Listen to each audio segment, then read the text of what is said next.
Racing isn't easy, but experiencing it is. iRacing puts you in the driver's seat with the industry's leading sim racing game. Drive on laser scan replicas of the greatest racing circuits from around the world. Go head-to-head against other drivers chosen by skill-based matchmaking to ensure competitive racing at every level. Compete across all your favorite series. In officially licensed cars, engineered to deliver the most accurate driving experience possible.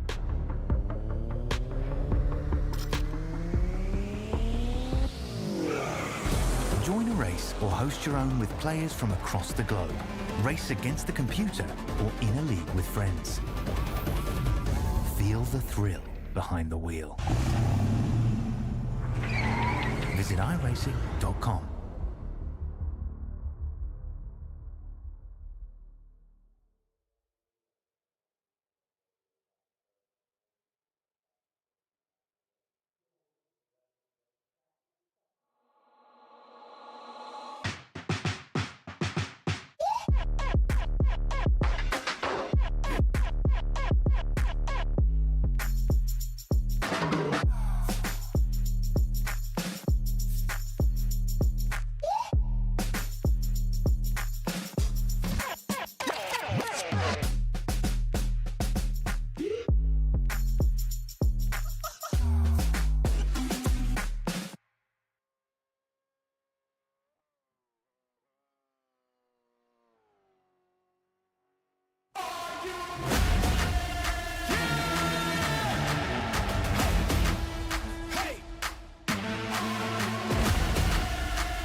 Good evening, good morning, good afternoon, ladies and gentlemen, whatever it is you are watching from. Welcome in to Season 22, Round 4 of the Racekraft Simulations V8 Veterans for the Split 2 action out at the infamous Nürburgring Nordschleife circuit. I'm your commentator here tonight, Hamish Munro, bringing you all the action through sight and sound. Alongside me, back from his getaway away, Scotty Gamble, the six-time V8 Vets champion, 50-plus wins to his name. Mr. Gamble, a round that you missed this week for the Nürburgring. It's going to be a tough circuit, 25.9 Ks of driving in these Gen 3 machines. This is not going to be an easy task for these drivers, 250 Ks, 10 laps for them to do. It's going to be a test, and it's going to be one that, if they haven't put the practice in, may actually catch quite a few drivers out. Yeah, how you going, Hamish? And welcome to all those following along on YouTube tonight. It's great to be back in the booth with you, Hamish. Yes, had a couple of weeks off and refreshed. It's that Christmas time, that Christmas period. But definitely looking forward to getting back into the swing, especially behind the seat again. But yeah, you're absolutely right. It's a challenging track, Nürburgring. It's loved by so many. Others maybe not so much, but it is one of those tracks. And one of the famous quotes we've seen, especially over the last month, a lot of talk about this track, is it is a driver's track. So really looking forward to seeing how the guys go tonight, how they do. I think there might be a few upsets, there might be a few rise to the challenge. So it's going to be very, very interesting and looking forward to the action. Yeah, it's definitely, it's been the heart of controversy as well ever since it was announced that we'd be running at this circuit for a regular season race, as it often is. It was the same last time 2 years ago as well. And it was contentious. A lot of drivers thinking, do we really want to race this? Are we sure about this? Well, proof in the pudding is we're going to see tonight if the race was worth it or not. As we move on to check out our track map of this beautiful part of the world here, down in Nürburgring for Germany here tonight. The Nürburgring Nordschleife circuit, of course, formerly the northern circuit of the Nürburgring. There was also once a southern circuit as well that came out of the Grand Prix circuit, but now it's all just one big piece of road for these drivers to contend themselves. Around 25 kilometres, as I mentioned, is how far they will be driving this evening for every single lap. 10 laps on the counter for them here tonight. It was opened back in 1927, of course. The old language at 16.12 miles, 154 turns for a clockwise rotation. Now, we don't have the corner names on the track map. I have got them beside me, though. I know that Split 3 didn't want to run through them. I will run through the corner names because, well, why not? It's the only track we've got with 154 corners. It's all going to start, though, on the Starten Seilgaard for the main straight. Of course, the main Grand Prix circuit straight. This is the combined Nürburgring 24-hour layout of the circuit. We then run down towards the Mercedes Arena for turn 1, run up through, cut out that sort of triple left-hander, Scotty, and it kind of just then runs through a shortened version of it up towards the Ford curve, and then down the hill towards the Dunlop curve, and then up through the Michael Schumacher S's, up towards RTL curve, Warsteiner curve as well, then the Ed Van began. And then that pretty much comes up to the end of the Grand Prix circuit, and that's when they start to get onto country road territory up at T13, up through Hutzenbach and Hockenken and Gwindelbach and Hoher. So it's a long track. It's some tough sections. My personal favorite section is up between the two carousels. You can get a good flow through there, and you just feel like the car is on absolute fire. But it's very easy to get lost around here, Scotty. It's very, very easy to think you're at one place, but you're actually at another, and you get towards sort of the latter half of the Nordschleife as part of the circuit. You're thinking, when are we going to hit that back straight where we can finally have a breath, finally have a rest, and look ahead to start the next lap? It's challenging, and going a couple of laps on a set of tires around here, you might think, oh, how the tires feel after 4 laps, but it's a long 4 laps. Like, it's 100 Ks for 4 laps of this place, so it's going to be a tough task, and it's going to be tough for these drivers to really contest with it as well. Yeah, you're absolutely right. It's one of, I actually really like driving the track, believe it or not, and I know I've been quite vocal about it. It's a track that I've been racing in leagues at and in the V8s for, about 16 years, Hamish. And, especially with Forza Motorsport, we had the V8s there and we were racing at this track, but in leagues as well. So, yeah, I'm quite familiar with it. I really do like the track. You're right in that if you lapse a little bit of concentration till you get to that back straight, then it can extremely bite you. And there is a lot of walls here to contend with, a little bit of grass areas everyone's pushing. There's a bit of air time for some drivers too, depending how they get on the throttle over the hump in that first sector. So it's going to be interesting how the tyre management goes and how they adapt to the fuel loads, because it will become an open fuel after the initial starting fuel. So that gives a little bit of variety in strategy. So there may be some undercuts. We did see some other undercuts happening, but they lose tyres at the end. So there's going to be a little bit going on. I think maybe some drivers will utilise that undercut strategy here. Perhaps they'll gain, and we're talking a big gain. We're talking in gains of seconds. So maybe they'll get that, but they'll be vulnerable towards the end of the race. Yeah, I think one thing as well that a lot of drivers are going to have to be cautious of is that endurance factor, isn't it? Just keeping themselves mentally, physically in check. I think one of the hardest parts of this track, or at least one of the hardest sections, is pretty much between the 2 doglegs out on the Nordschleife from Arenberg, which is the first dogleg kind of at the northwest of the circuit up towards the northern point of the circuit at Bergwick. That section of road is incredibly, incredibly tough. Very, very easy to get caught out. Very, very easy to just kind of lose yourself through that little section as well. And I think it's going to be one that drivers are going to have to be cautious of. You then get a little bit of a rest down towards the first carousel, and then you're back on it again up towards the second carousel. But again, that portion between carousel 1 and carousel 2, it's so flowing. It's so, you almost feel like you're on it every single lap through that portion of track, but you can have a breath through there as well. And if you get every little mark right, have hit every single apex, it's going to feel worth it for you. Now, one thing drivers will have to be careful of, blown engines down the back straight, blown engines out on the Nordschleife as well. very cautious of making overtakes. It's already hard enough to pass around the Nürburgring. The Gen 3 car, though, incredibly difficult to make overtakes in, so that's one thing that drivers are going to have to be careful of, and at the off-tracks as well. They have been given a little bit of leeway with some extended off-track limits for this race. One thing as well that's also come out in the sup-regs is a change to the CPS limit. There's no CPS limit for this race. They do not have to do 2 stops. It is pretty much they can do 1 stop and make it home. That's all they have to do in this race. They will need to stop because they can't make it home on their starting fuel of 80 litres. But they can, if they need to, fill up all the way to 135 and get home on that tank of fuel. So pretty much we should see drivers coming around about the lap 3, lap 4 mark. Scotty, undercut really is valuable here, but it's a 10 seconds difference on the pit stop time, but you mentioned you'll lose the tyres at the end, which it's tough enough on tyres. I don't know if you really want to give up that tyre wear for the end of this race, especially with such a long final lap when they get round to lap 10 for that 25 Ks. Yeah, absolutely right. And a light car is a fast car, especially along that big straight. There is a bit of an uphill rise there. And you've got a lot of fuel on board. That can slow you down a little bit. So there may be some gains there that definitely opens it up for strategy. And that's something I'm really looking forward to. I've watched all the other splits. I've seen some other strategies go on. So I'm really looking forward to and been following how these split 2 drivers here tonight, they adapt to it, how they change their strategy. And like something very crucial that you mentioned, Hamish, is have they put in the preparation? It's a busy time of the year. We've got Christmas time, New Year time. So drivers may have been a little bit limited on preparation, but those who have put it in, we might see them towards the front. Yeah, we very well could. Starting grid, though, for this race is as follows. We can see that Mr. Van Loon, the Rattler, one of the admins who pushed very, very hard for this track to get on the calendar, has put it on pole.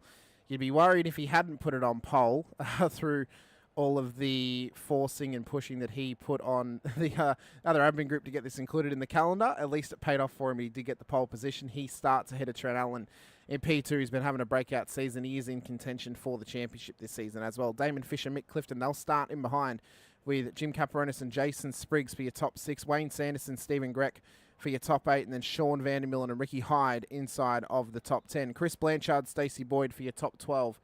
Here this evening as we then move back to Dean Logsdale, Peter Baxter, Michael Schroeder, Matt Muggleton for your top 8 rows. Alistair Bales, Brett Fisher, Shane Randall and Nick Hasler make up your top 20 with Rick Varga, Matt Stoyles in your top 22 with Richard Barella, Scotty Weston in P23 and P24. Then move back to the drivers who did not set times in qualifying. Of course, they then get organised via the order of their I rating.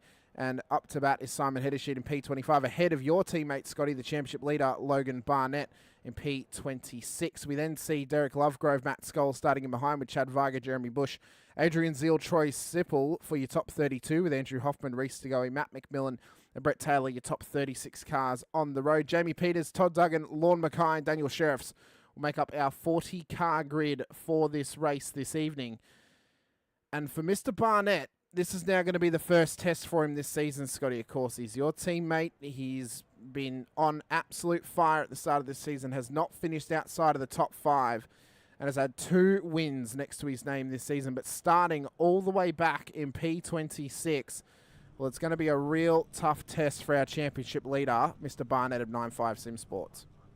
Yeah, absolutely is. I know he was struggling for time to get laps down. But, it's all about consolidation. If you're going for a championship run, you want to finish in the top 5, especially how competitive this split 2 field is. You need to consolidate those perhaps poor starting positions. So look for Logan to maybe consolidate his position, perhaps look for around a top 10 finish. Something like that there would be a good result starting from where he is in P25, was it? Or something? P26. 26, yeah.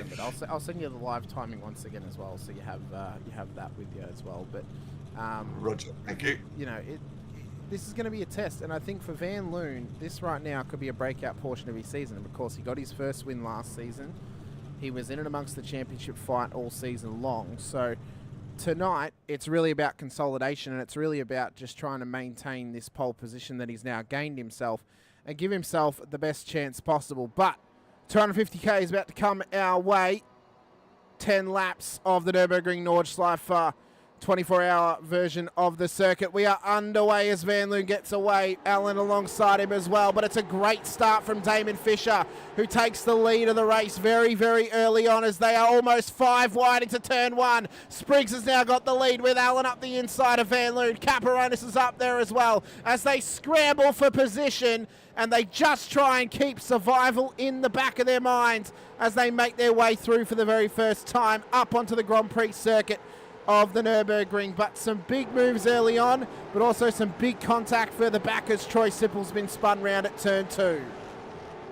Absolutely devastating for Troy Sipple, but he's got a long, long way to go. What a start by Trent Allen off the line, but Jason Spriggs stole the limelight off him. He sent it in deep into turn 1, got the lead early. I guess for the drivers, it's about getting through the infield, get that first lap, that second lap under the belt, see where everything shakes out. But this is an absolute perfect start for Jason Spriggs there from the SR Motorsport team. They are on fire lately. They are driving very well, not only on in V8 Vets, but across all platforms. Yeah, well, we know, we've been very vocal that Spriggs, if he can get a full season under his belt, he'll be a championship contender, which he currently is, alongside Trent Allen, Van Loon and Logan Barnett for the back in the field. Speaking of Barnett, he's already up 5 spots and in P21 at the moment. So the championship leader is already trying to make moves up the field. If you want to keep an eye on him, also not focusing on him here tonight, you'll notice that he has the orange number next to his name.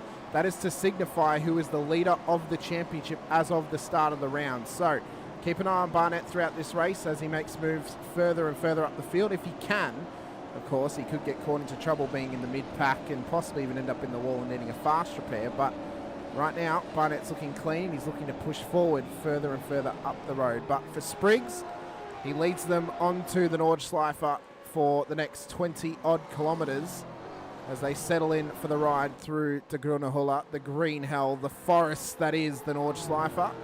This is going to be one hell of a test for these drivers, and I think for the top 3, Spriggs, Allen and Van Loon, they're up to the task. And for Caparonis, this could be a breakout race for him this season because he has been a little bit off edge. You know, he joined the new team, SCR, and he just hasn't really been running up where he once was a few seasons ago when he was originally in Split 2 before going up to Split 1. But right now, this is going to boost that ego and that confidence a hell of a lot, Scotty, if he can possibly even get a podium next to his name tonight. Yeah, it was one of the names I was going to mention too, Hamish, was how well he qualified to get a P5 in this field. He's up 1 position. He's currently in P4. And like you said, he made that change. He was with WKMP. Probably didn't find his feet there. He's gone over with Hoffy when they created SCR Southern Cross Racing. And this could be his breakout race. And that would be great for that team there. You know, they're building a little bit of momentum. It takes a while, as you would know, when you form a new team to really find your feet, find where you stand and start to get noticed. But this could be one of those races. Some other drivers, Ricky Hyde, he's up 4 positions as well. That was a great start off the line. He's up into P6. Your leader or pole position, Scotty Van Leem, he's back in P3. I wouldn't be too worried about that at this stage. He's a very wise competitor, and he's super fast here. And as you mentioned, he's been pushing hard. So I'd expect him to be putting the pressure all over Trent and Jason Spriggs as this race goes on. And Matt Malgelson's also had a good start as well. He's inside the top 10, up 6 positions at the moment.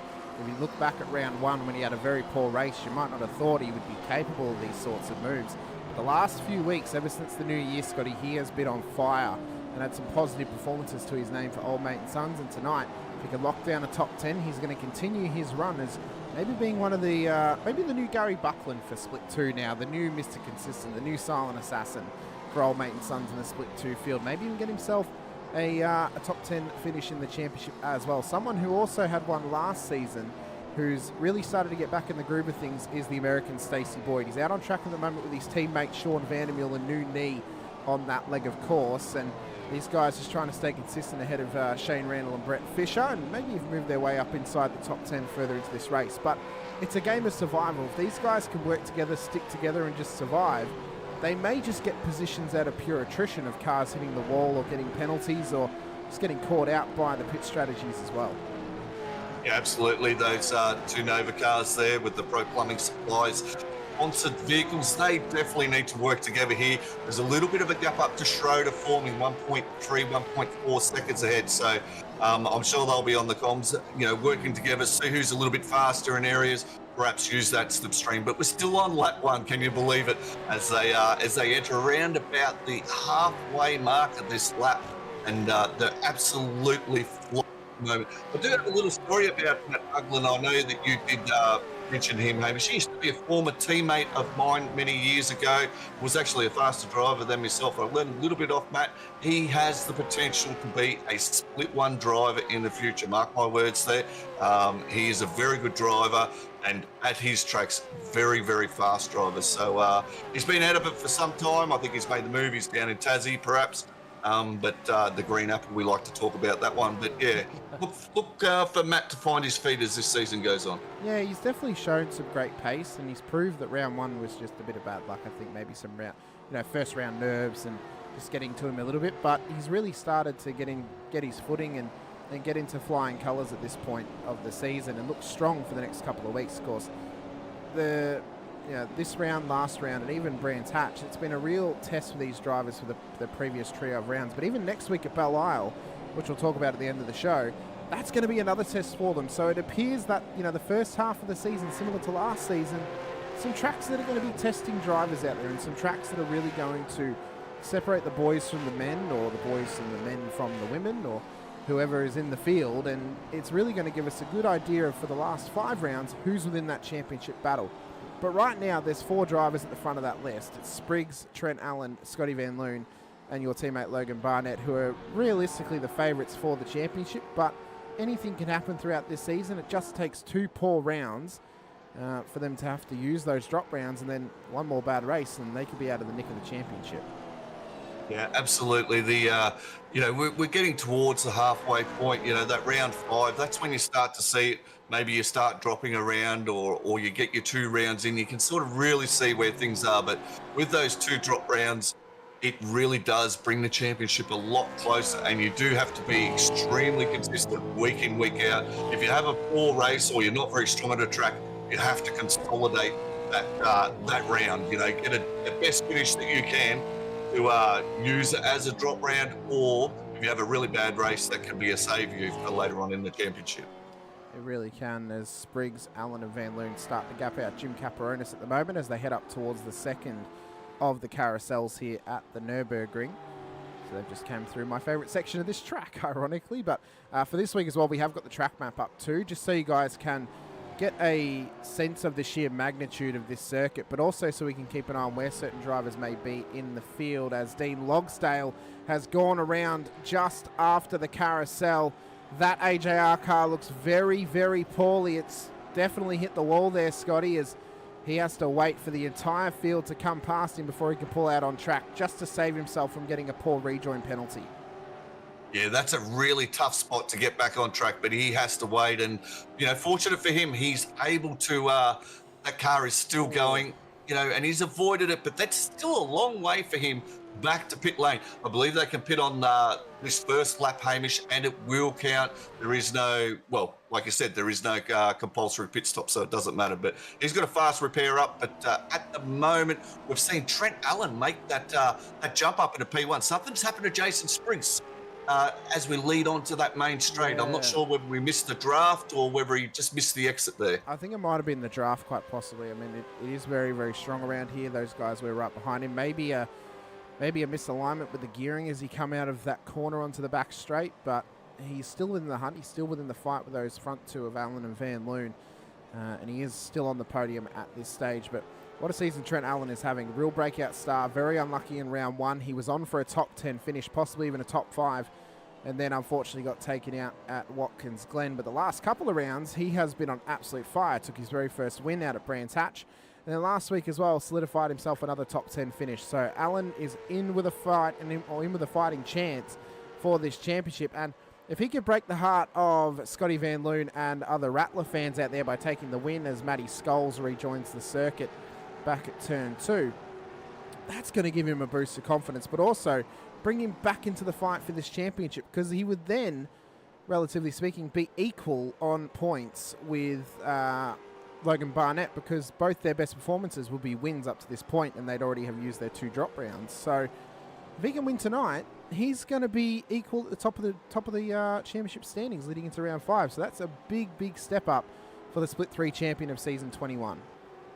Yeah, he absolutely has shown some form and consistent form too, Hamish, and well deserving to be up there as we see another driver going there. That might be Chad Viger in all sorts of problems, but that car's not too bent. Looks pretty good.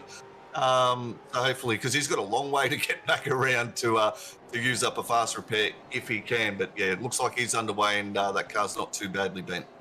Yeah, he's gotten back out on track and got himself moving once again as well.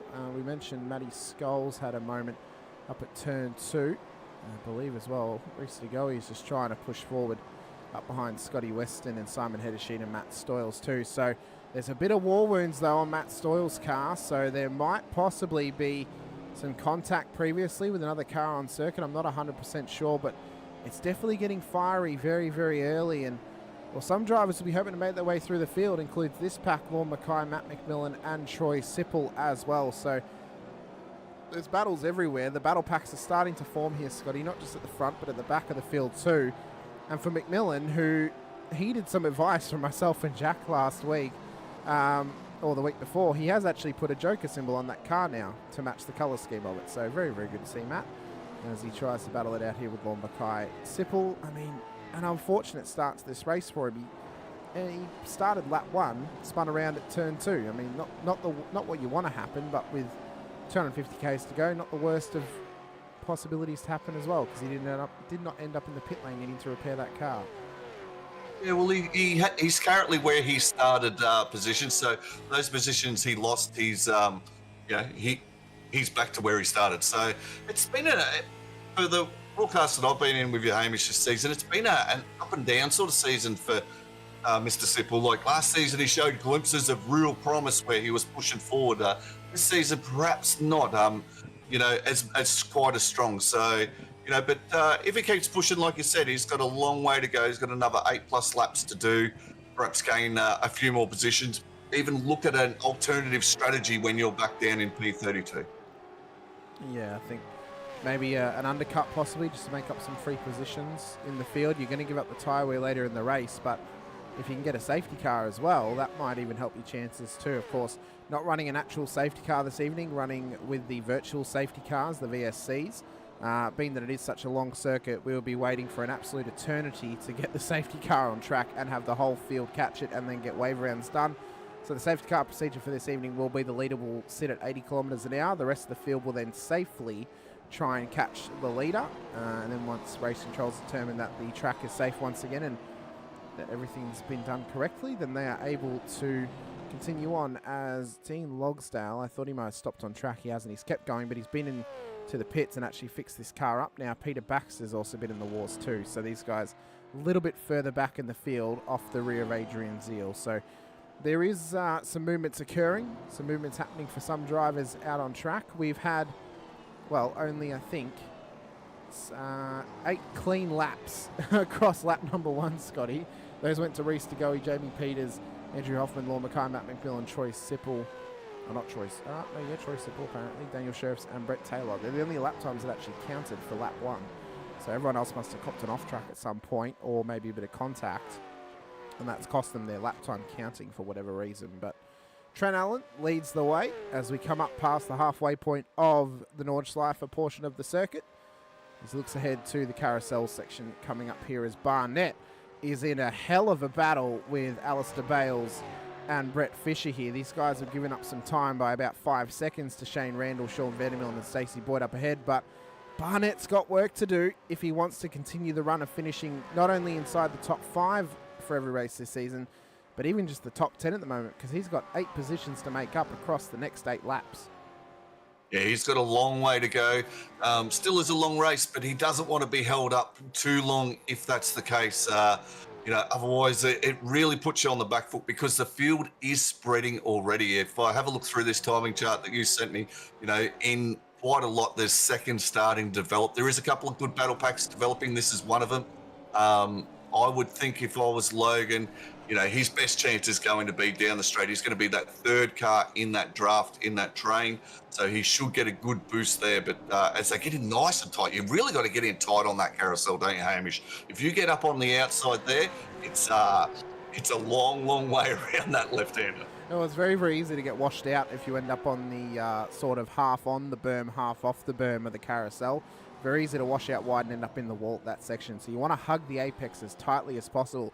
It feels amazing if you can get it right and you can go through there at full knackers, but you can't always do that, especially in the Gen 3 car, which can be quite volatile at some parts of the circuit, as Barnett continues to follow around Bales and Fisher. So I think you're right. He's playing the patient game. He's waiting for the best opportunity to get past these guys. He's not quite willing to send it just yet, but we may see a move happening down towards the Grand Prix circuit at the end of the massive long back straight right past the general public pit lane of the Nordschleife portion of the circuit. The battle in behind, though, being led at the moment by Scott Weston, is absolutely huge. It goes from Weston all the way back to Todd Duggan in this train. So there's a good 10 or so cars in this train battling it out for P25 on the road, as Matt Scholes looks to continue to make up positions in the field and make up for time lost when he ended up off the track at the start of this lap, as Richard Barella, Jeremy Bush, Lorne Mackay, Andrew Hoffman, Matt McMillan, Troy Sibbald, Chad Weiger, Todd Duggan all look to stay with them and maybe even get a cheeky move done as well later on in the lap. Yeah, it's an interesting battle pack, this one. Like you said, it's 9-10 cars long.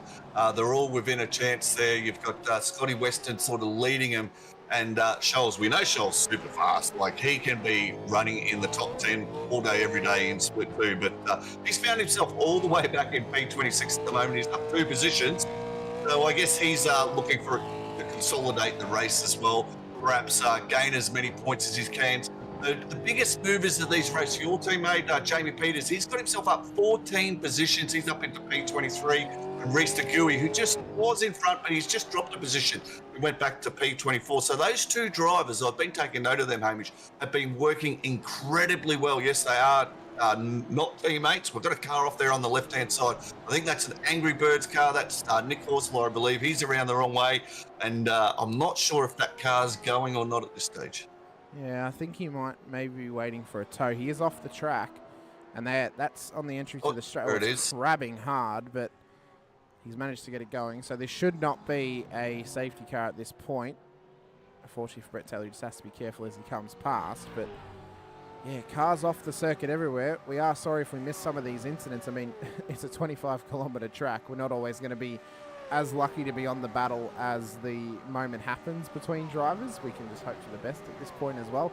We've got a heap of chats out there here tonight. Sean Vandermillen in there with us, as well as Scotty Van Loon, Luke Ullman, Andrew Hoffman, Mr. Nimbus with us as well, Dane Palmer in the chat, Brett Horsell, as well as Wayne Shepherd, Sly Kiwi as well, which I think might be Ricky Hyde, and Tim Lawson too. So great to have you all out there with us and joining us here this evening, as well as Weiger and Todd Duggan have had a coming together at the back end of the Nordschleife part of the circuit. This is just before they come onto the Grand Prix part of the circuit as well. So we saw Weiger struggling earlier on, Scotty, as well as Todd Duggan, but those guys have got some big damage and they're going to have a forced pit stop as of lap 2 for them, because I don't think they want to be going another 25 Ks with this much damage. I think Todd Duggan's already been in. I think this is his second stop. Is that right, Hamish? Yeah, it is. He had to come in on I'm not sure. Yeah, I'm not sure if he's got another fast repair available to him. So this is going to be a long, long stop. Lucky for those two drivers, even though they were around the wrong way for a long time, pit lane entry was right there. And yeah, he's struggling with that car, his Bush at the moment. That was way off track. There's a bunch of marbles getting scattered on that infield track as well. So drivers going to have to be a bit wary of that. Yeah, and that's one thing that they're not necessarily having to worry about on the Nordschleife. There's no gravel, but there is grass that can get dragged back onto the track. But definitely on the Grand Prix part of the circuit, there's gravel aplenty at the Nürburgring, so we could see that start to catch a couple of drivers out, as I believe that's Richard Barella just having an issue up at the latter half of the Grand Prix circuit as well. So drivers starting to get tested. The fatigue's starting to settle in here, Scotty. It appears that they can only last 2 laps of the Nordschleife before the mistakes start to occur. Yeah, well, I think mistakes can occur at any time, but it is very, very demanding. There'd be some sweaty hands out there. You know, any sort of just that little bit of lapse of concentration into a braking zone, especially in the first part of the Nordschleife. That's the one that I've always found the most difficult, the first sector. If you could break it up into sectors, about half a dozen in it. But yeah, that first part of it, that's where I always struggled with concentration. So perhaps a little bit of that setting in, as you mentioned, Hamish, but you know, these drivers are seeing a few cars off track and they'll be well aware they don't want to join them. No, they definitely do not. It appears that the Nova cars of Stacey Boyd and Sean Vandermill have now actually swapped positions. So Boyd has released Sean Vandermill at this stage. Might try and play the team game and hold back Shane Randall, who's been showing some great pace in the latter half of the lap up towards the carousels. He gains about a couple of seconds every single lap on the cars ahead of him. So he gives some of it up early, but then gets it back through the arguably toughest part of the circuit, which starts right now and pretty much goes all the way to the carousel. So this is going to be an interesting battle as it starts to form. Another battle happening is Chris Blanchard and SCR's Wayne Sanderson as well inside the top 10. So this is our closest battle inside of the top 10 at the moment. Everyone has started to spread out, including the leaders, as Van Loon is now 1.2 seconds up the road from Trent Allen. Jason Spriggs is a further 3 seconds back of the Trent Allen. So definitely getting into more or less just keeping yourself in check and cruising along now. Scotty, the first sort of lap to lap and a half, full attack, try and make up as many spots as possible. Now it's settle in for the ride, make it to your pit stop, and then once you've done your pit stop, make it to the checkered flag. So we're probably going to get now a period of 4 or 5 laps where the drivers are just kind of moseying on around, trying to keep themselves clean, keep themselves in check, and keep the car off the wall, which sometimes is actually the toughest part of the race because you mentioned laps of judgment, laps of concentration. You can catch a lot of drivers out at the wrong point, and around here, you've got no room for error pretty much around the entire circuit. Yeah, absolutely. This is a nice little battle pack here, but yeah, drivers will be consolidating. You've seen a couple of drivers get released, drivers working together. We mentioned about Jamie Peters, he was working with Reese DeGuy. Sean Vandermeulen, he got released by Stacey Boyd, and you know he's gapped out in front now. So that's there's a few strategy moments going on between drivers and how they're going to navigate the next lap or two before they can get onto their fresh tyres. Perhaps. Yeah, Scotty Van Loom has looked after his tyres the best at the moment, you know, in comparison to Trent and Jason, who had absolute outright pace in those first 2 laps. But at the moment, he is clearing out more than 2 seconds ahead. As we see another car around, 2 cars around, that'd be Sipple and a Bush both sit there and stuck on that corner. Yep, so these guys have had a bit of a coming together, and this is one of the rare occasions where we will actually show this one off because it was quite a wild moment for Jeremy Bush, kind of just getting caught up in the braking zone here. We'll see it as he comes around up towards, clips the wall, and unfortunately for Sipple, he was just a passenger at that point. Nowhere to go, and all credit to Bush, he gave an apology straight away to Troy and actually called the incident into race control. So he actually did the right thing in that scenario and then looks to push on past this point and just try and continue on in the race. Further up, though, we were keeping an eye on it between Matt Storrs, Reese DeGoey. These guys are trying to chase down Jamie Peters, who is 4.8 seconds up the road as he now begins the run down towards the carousel. So he can really just let this thing go and just start to push on. Last week, he was a bit of a bearer of bad luck. He had one wheel disconnection, which then put him in the wall. Did not break the car, though, too much.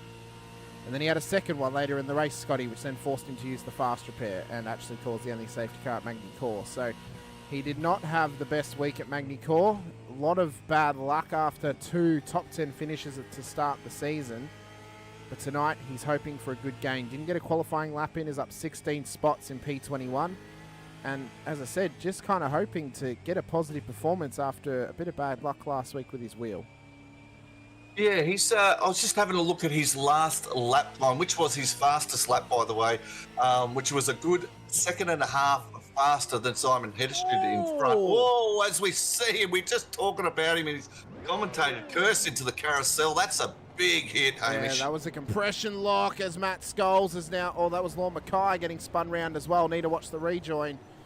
Peters there, though, copping a compression lock. Accidentally went down to first gear on the entry to the corner. And round she went. So this time it wasn't the steering wheel that cost him. It was the old gearbox that cost him on that one. So he'll have to bring it in have a pit stop on lap 3. Luckily for him, though, he will still have a fast repair to his name, so he can get this thing fixed up. He's dropped some spots, but now he's got some work to do in this race. But luckily for him, he can make it home if he pits on this lap. Yeah, he was absolutely flying too, and I thought he was going to wind in header speed very, very quickly. And Alistair Bales, they were a ton quicker. They were nearly 6 seconds quicker a lap to him. So I thought that if Peters had kept it on the road, kept it going the way he would have round those two up, but very, very quickly. But as you said, he's got a fast repair in hand. He'll get that car around.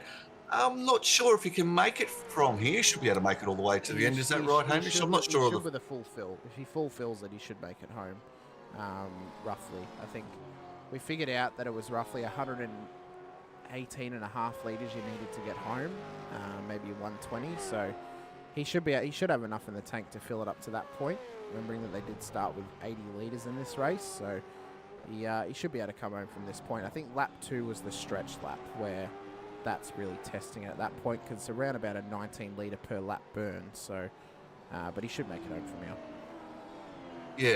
Yeah. Well, that's good for him. He might be able to make a few places, because he's definitely got some speed here. As we see Stacey Boyd, he is getting hounded at the moment by Randall, another one of your teammates there.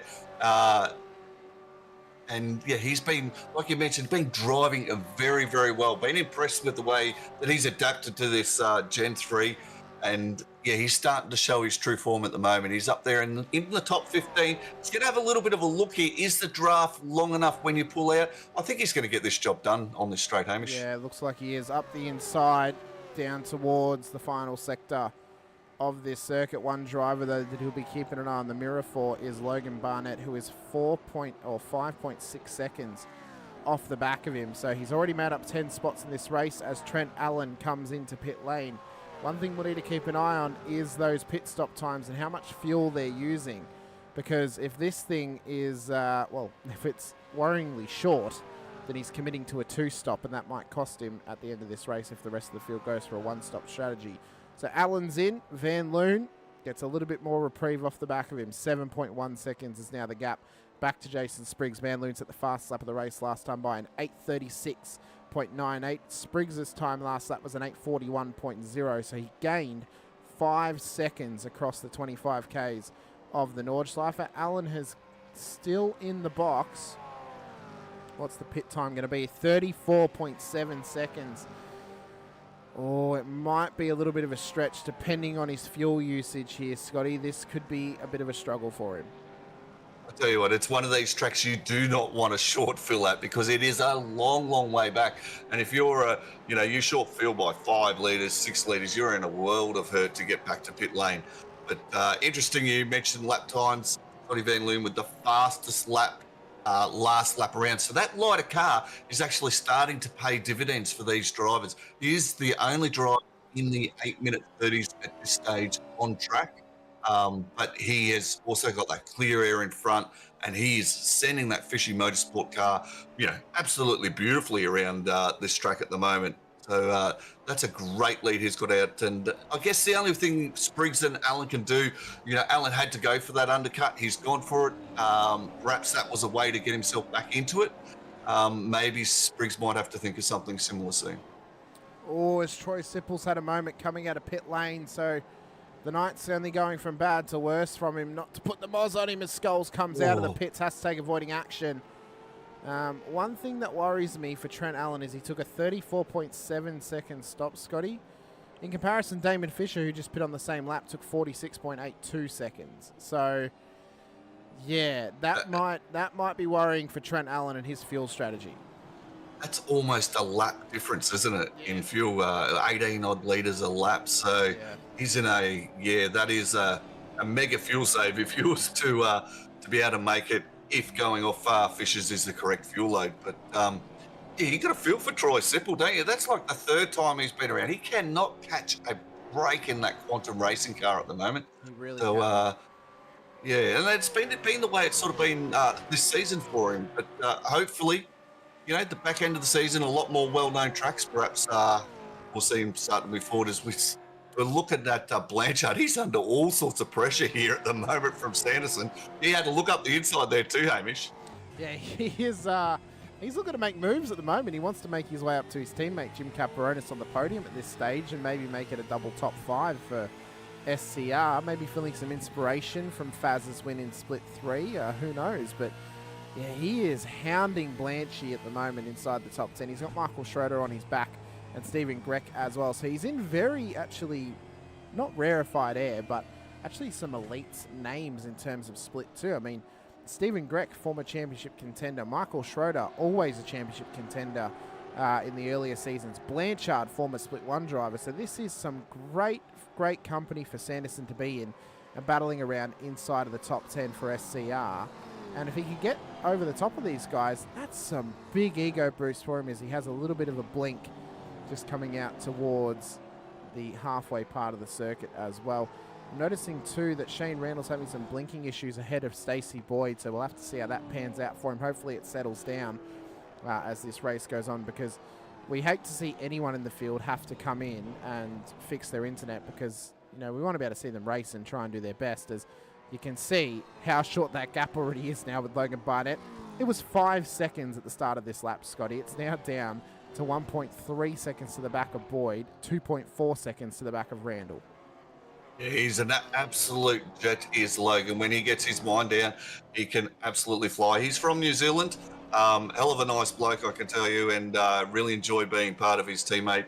Has positive input there, and he got on here. He didn't want to do the track, but he still turned up and fought on. So big credit to him. But he is hunting down Boyd and Randall in front. Now, little thing about Randall, he isn't over at Rye, is he, with his internet issues? Because he's not. He's definitely hasn't got Jamie Peters' connection. That South Australian internet has Mr. Randall, so maybe they had a storm at the time. Running on batteries over there or something, but I think just running on Brett O'Brien's tears from Port Adelaide's loss in the finals last season. I think that's what it's yeah, there would still be tissues on the floor from that, mate. But he's driving incredibly well. Really good to see Shane up there. And as you know, I had an invested interest with Shane throughout last season, and he was struggling, especially probably more so struggling with a bit of confidence. He got up into Split 1 and he thoroughly deserved to be there. He had a couple of seasons in Split 1, a couple of good results into the midfield, but really didn't find his feet. So this is great to see him pushing towards the top 10 of Split 2 and to find some confidence. And I think he's one of those drivers that a bit more confidence behind him. We'll see him start forward, especially in this field. Well, especially after the first 3 rounds of the season. I mean, you look at Watkins Glen, was battling for a top 10, got taken out under the safety car.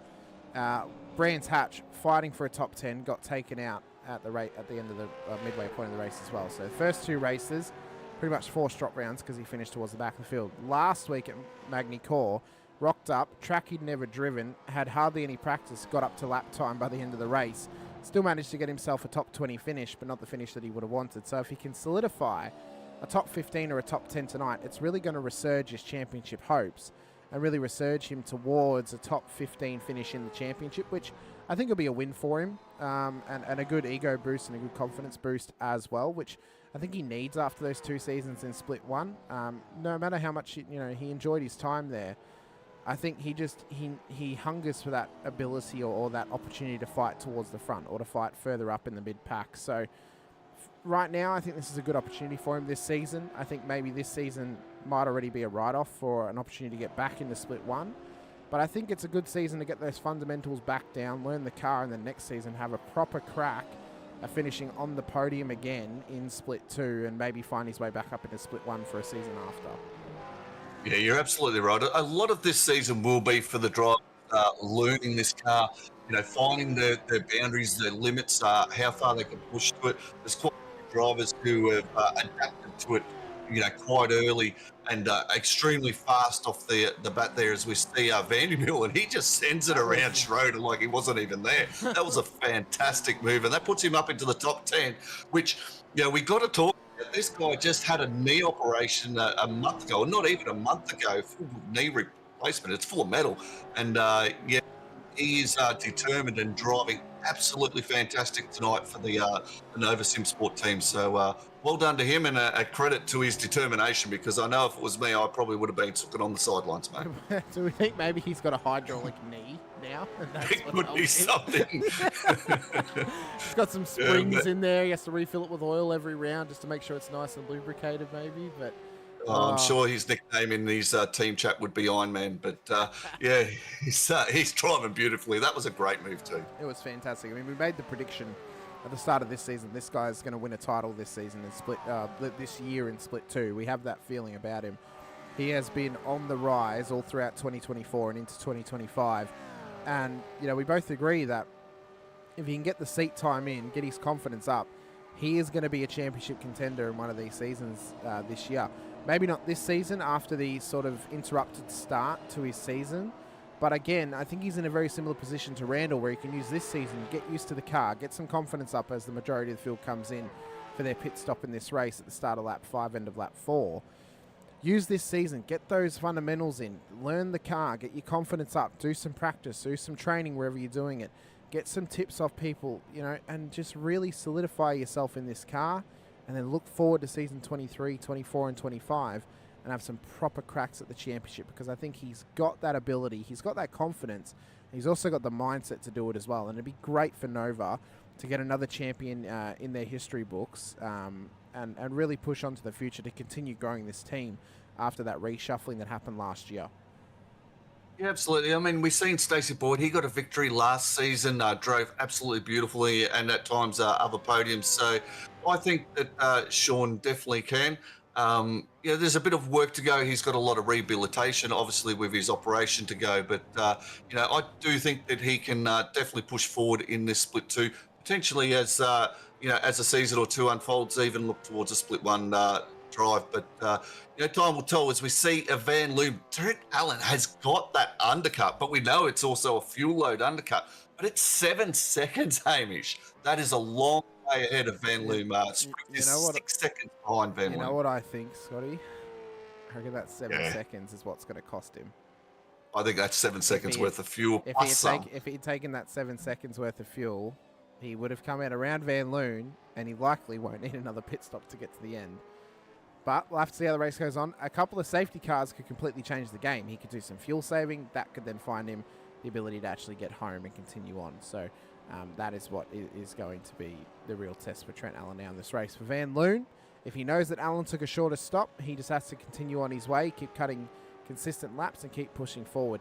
He has had faster laps than Allen throughout this race. So if he can continue running those qualifying worthy laps, he could find himself back on the rear end of that Revolution e-racing car up in P1. So the gap is down to 6.8 seconds, and the chase is on for the Rattler onto the back of Trent Allen for the next 6 laps of this race. For Spriggs, he's got some chasing down to do as well, but if Van Loon's at full push, it's going to be tough for Spriggs to get the job done. He'll have to hope that the tyres wear out on that Fishy Motorsports car.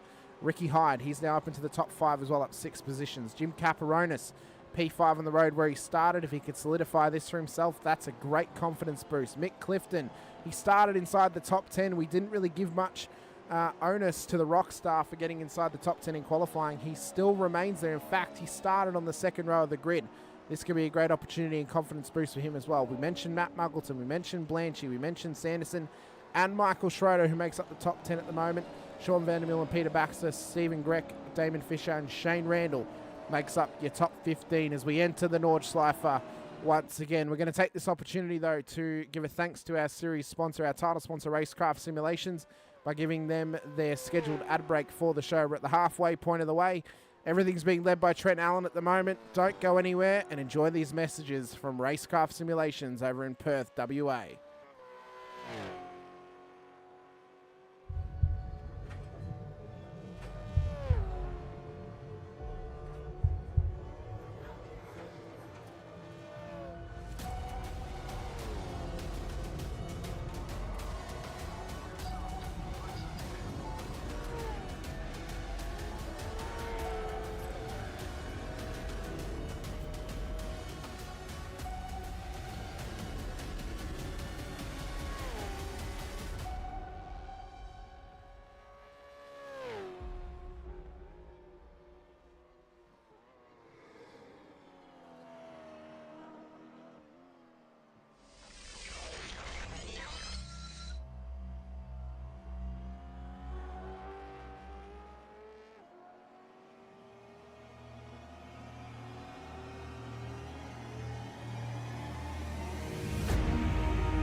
All right, we are back, ladies and gentlemen. Big thank you to Racekraft Simulations once again for being the title sponsor of the V8 Veterans. If you're over in WA or in the Perth area, go visit them over on Grogan Road at Perth Airport.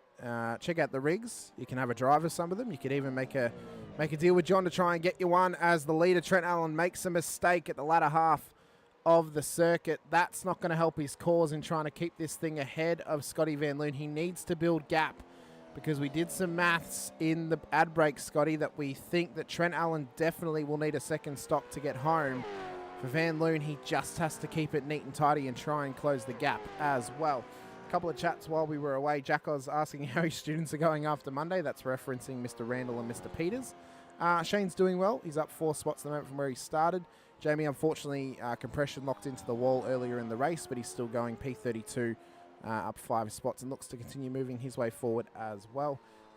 Brett Horsell in the chat as well was still my best result in a podium, and I was surprised that I finished, so got to be happy with that. That was for split 3, unfortunately, blowing his engine on the last lap of the race and giving up the race win, but he still had a great showing, as is a little bit of blinking from Mr. Allen, but he has kept going. So at this point, Scotty, Trent needs to do a second stop. Scotty can make it home. We figured out that Reese to go. He's also going to need a second stop as well, as everything's going a bit blinky-bill at the moment, but it seems to settle down. Maybe Peter Baxter, he might be in for another stop. Yeah.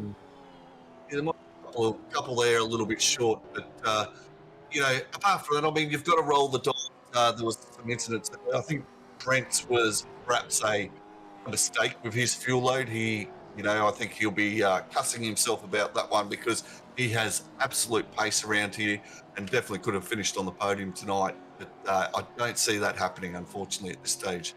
As we watch Ricky Hyde, he's driven absolutely beautifully, Hamish. He's up 6 positions. And we've talked about this here, especially in the first 3 rounds, the development of Ricky Hyde this season in Split 2. It's been absolutely phenomenal, and the way he's gone about his racing, his driving, and the way he's held himself on track. It's been a big turnaround in events, and he's up into that P4 at the moment and looking incredibly quick, using all the track, mind you, too.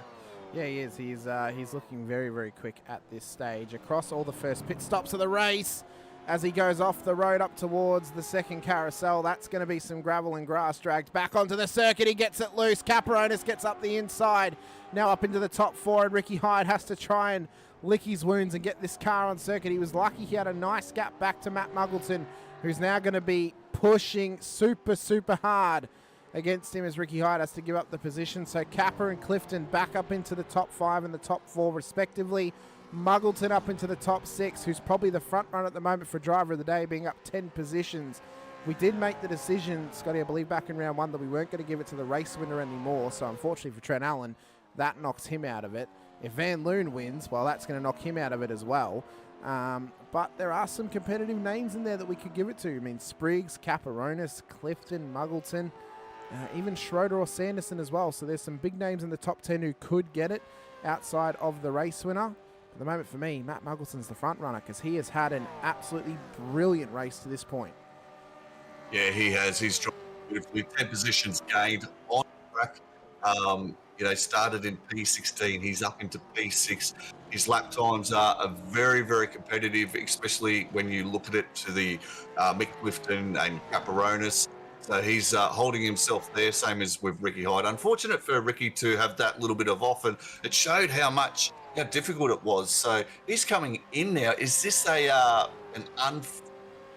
unscheduled pit stop? Yeah, unscheduled stop. I think he might be getting in a fast repair at this stage. We have got the pit stop times up on the screen at the moment. So for comparison, Trent Allen, pitting on lap 3, took a 34.7 second stop. If we compare that to one of the other drivers who put on lap 3, Matt Scholes, he got 45 seconds worth of fuel into this car. So Allen definitely under-fueled, will most likely need a second pit stop to make it home in this race, which should give Scotty Van Loon the lead at this point. So there's our pit stop comparisons for a lot of drivers. There are some in there who definitely can't make it home, like Reese DeGoey and Peter Baxter. We mentioned Trent Allen as well. Some of them which are safety car dependent, maybe like your Matt McMillan, who came in on lap 2, did a 36-second stop, but it's going to be a tough task for some drivers to get these things home and to just keep themselves nice and clean for the rest of this race, because we're past the halfway point. We've already done 125 Ks across 5 laps of this circuit. There's still 5 to go. And even though the lap counter goes down very, very quickly, Scotty, the distance does not. And you enter the Nordschleife for every single lap and you think, oh, God, now I'm not going to breathe for the next 6 minutes or so as I traverse around this country road of a circuit. Yeah, it would be good to see some heart rate monitors on some of these drivers, that's for sure.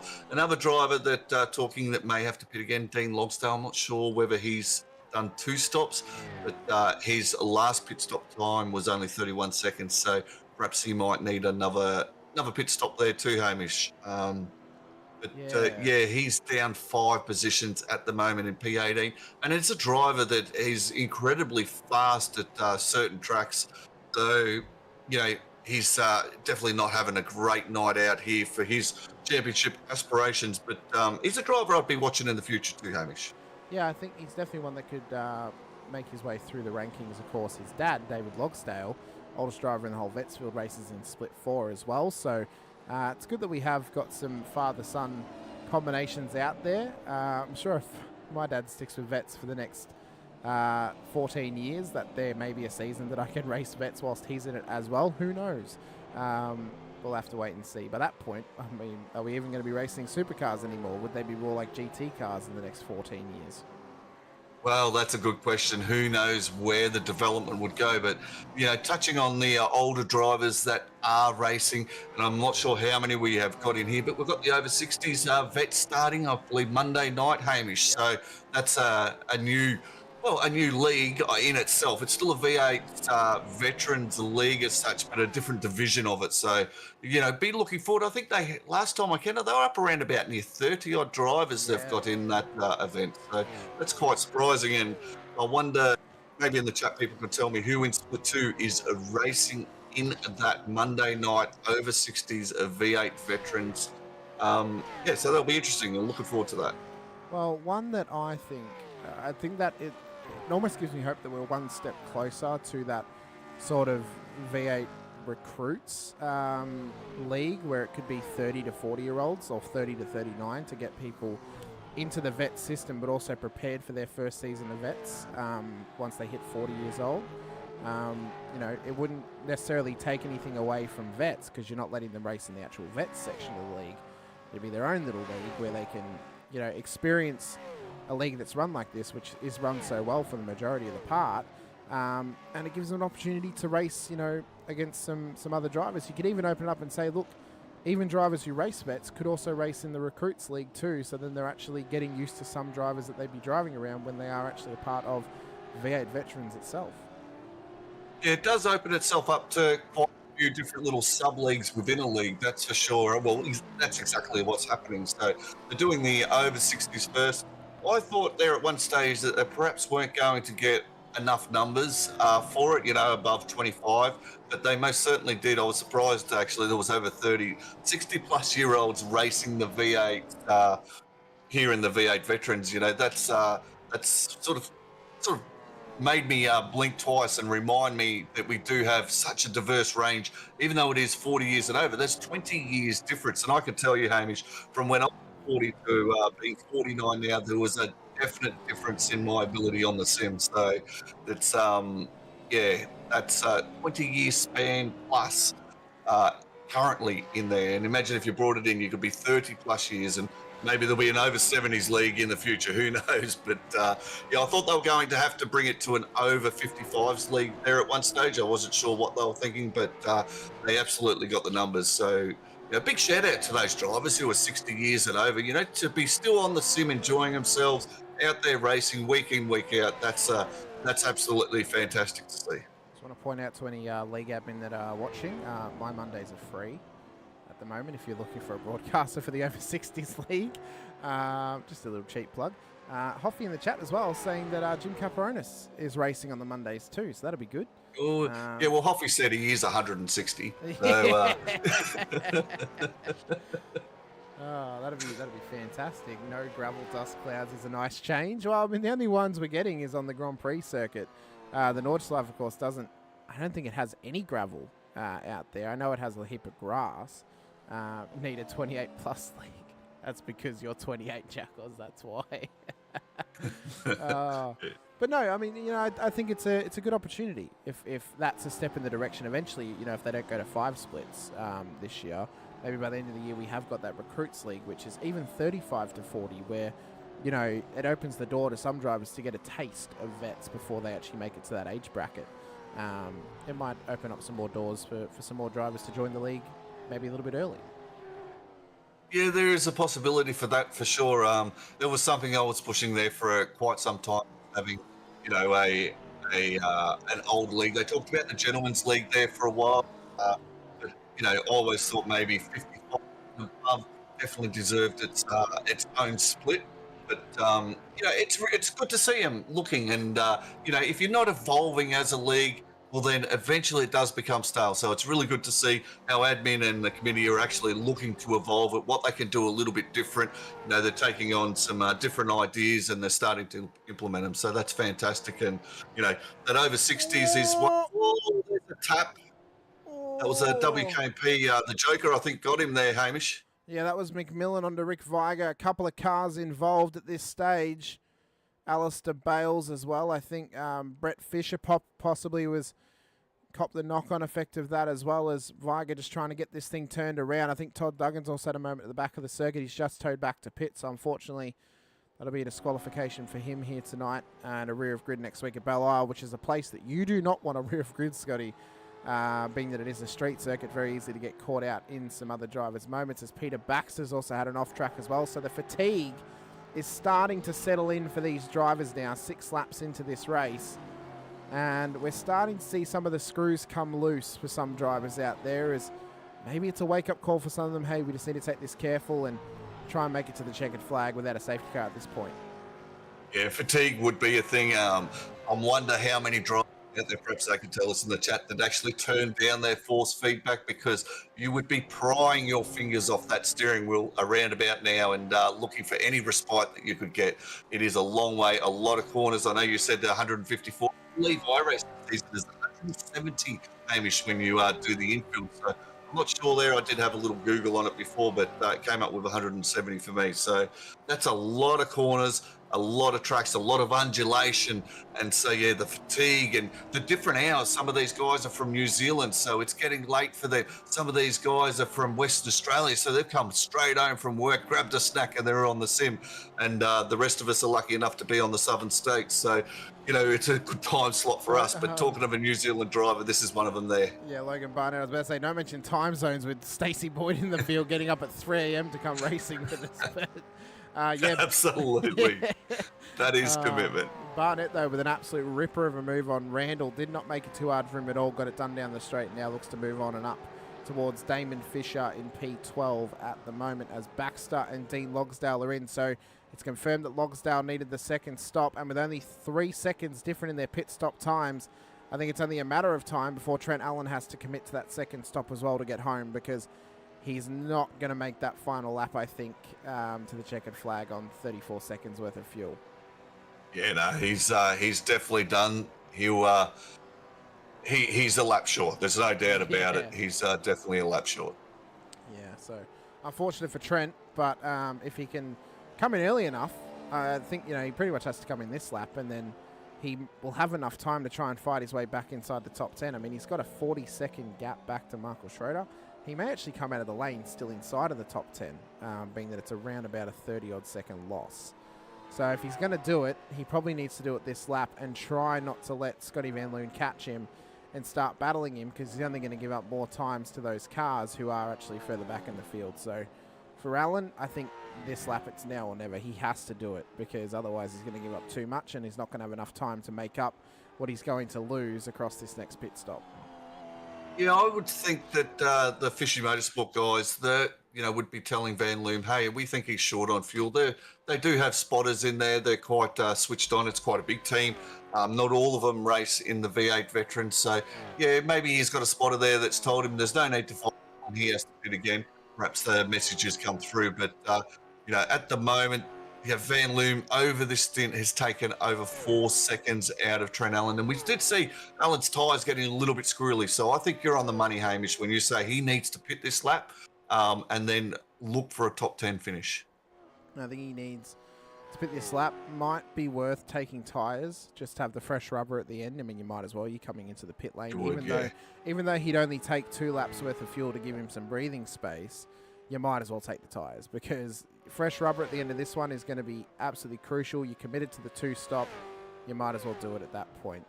Michael Schroeder at this point in time is just inside the top 10. He's got Sean Vandermillen just ahead of him. He's having an absolute crack of a race. He's back up to where he started this one. Muggleton inside the 10 has got the most positions gained, up 10 positions. Outside the top 10, most positions are going towards Daniel Sheriffs, who's up 14 positions. Logan Barnett, who's up 13 positions at this stage, but the biggest of them all, Lorne Mackay of Accelerate Sim Racing. He's up 20 positions in this race and into P19 at this point of the race as well. Jamie Peters, after that moment in the wall earlier on, has made somewhat of a comeback. He's back up 10 positions into P27 here, Scotty. So if he can keep it going, keep it clean, he may find himself inside of the top 25 by the time the checkered flag drops. Matt Scholes, he could see himself inside the top 15. Ricky Hyde looks to chase down Stacey Boyd, but I don't think there's long enough for him to make his way back up to the top 10. I think a top 15's on the cards for him, though, at this stage as well. Outside of that, maybe Stephen Greck or David Fisher could find themselves inside of the top 10, but realistically speaking, the battle that's really starting to heat up is this one between Sanderson and Blanchard, who have been going at it all race long between them, and this has been a tough slog for Sanderson inside the top 10. Yeah, it has been, and we were talking during the break how well Blanchard's been driving. He's an experienced driver. I know you mentioned some of his credentials before, but he has had a top 10 finish in Split 1. I've seen him there. I think he got a P8 there one time. So he definitely has some talent. Probably lacks a little bit of confidence at time, but you know, I think Blanchard's one of those drivers. He'd be aware that he doesn't want to get in a battle with Sanderson, because that's going to drag in Vandermillen and Schroeder, who are riding this train as well, which is the closest sort of 4 battle track really we've got on track at the moment. Cars are quite spread, but you know, Vandermillen he'll be pushing on. He'll want Blanchard. He sees that WKMP and he'll be looking at him. So and Schroeder, well, we know how fast he can be. He's up 5 positions, rounding out your top 10 at this stage. Yeah, so this battle looks to continue on throughout the rest of this race. We've got 3.5 laps left to run. Trent Allen currently leads the way by 3.5 seconds over Scotty Van Loon, but he does need his second pit stop in this one to make it to the checkered flag. We mentioned he needs to do it this lap if he wants to have any hope in hell of making a top 5 finish in this race. For Van Loon, he just has to keep this car on the tarmac, keep it nice and clean, and he should take home a race win for himself, his second win in the Vets if he can pull that off. As Matt Scholes has just had to recover from a moment at the back of the field. He's got Heddersheet now just ahead of him by 1 second, who we mentioned a long time, or a lot, and I mentioned it last week with Jack in the booth with me. Heddersheet arguably is one of the best drivers to never win the Split 2 title, and if he can get a full season under his belt and be fully confident, he is as dangerous as anyone on the road in terms of challenging for race wins. I think he just still struggles with getting seat time in the car and really getting up to pace week in and week out. Well, you will find that with a lot of, you know, Split 2 and Split 3 and Split 4 guys. Some of them just do not get, you know, the seat time to what others may be able to achieve during the night, whether they've got family, whether they've got sporting commitments, you know, with their family, children, or, you know, all sorts of stuff, work, obviously, and they just don't get as much seat time. And he's probably one of them. I think you're right there, Hamish. If he had more seat time, he'd definitely be up in that top 10, that top 5, week in, week out. I think he definitely at this stage would make the Hall of Very Good. Maybe not the Hall of Fame, but the Hall of Very Good. One of those drivers who's been on the cusp so much, just hasn't quite been able to get there just yet. I think another one of those is probably Lorne Mackay as well. He's yet to win the title in Split 2, but he's had, you know, a top 3 finish. He returned from Split 1 excursion for season 21, back to Split 2 this season for season 22 as well. So there's definitely a lot of drivers around that skill set, around that base, where they could win a championship if the season went their way, which I think comes down to a lot of drivers across a lot of splits. I don't think it's actually all that one-sided, especially for Split 2 and Split 3 being so close.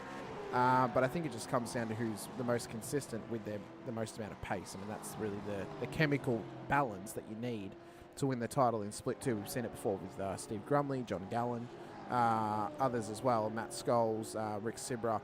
It's happened a lot of times. And, you know, at this stage, I mean, I was checking the stats the other day, Scotty.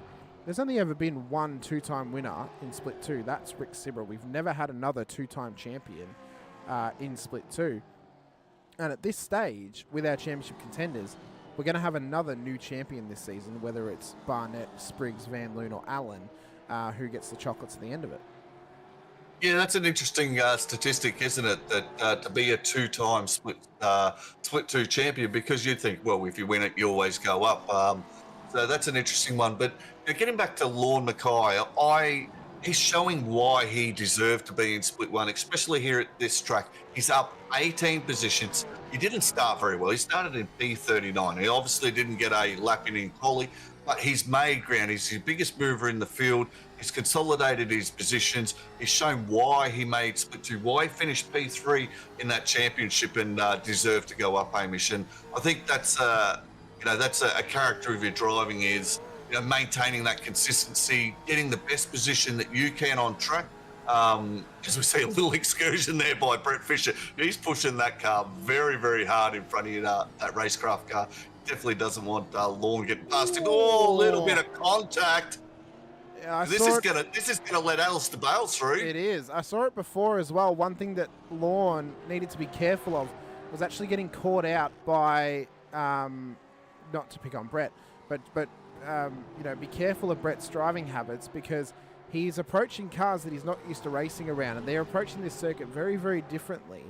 If you look at Lorne's fastest lap of the race, it's only an 8:50. Brett's is an 8:47.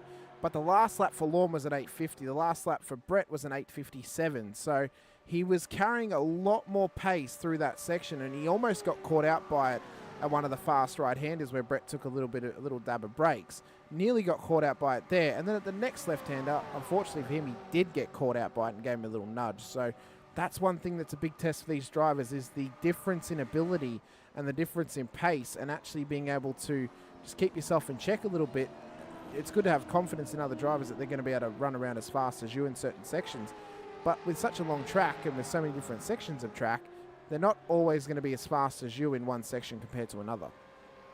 Yeah, you're absolutely right. And, it's something that I often, when people ask if, any tips or anything like that, and which, we always freely give and try and help anyone.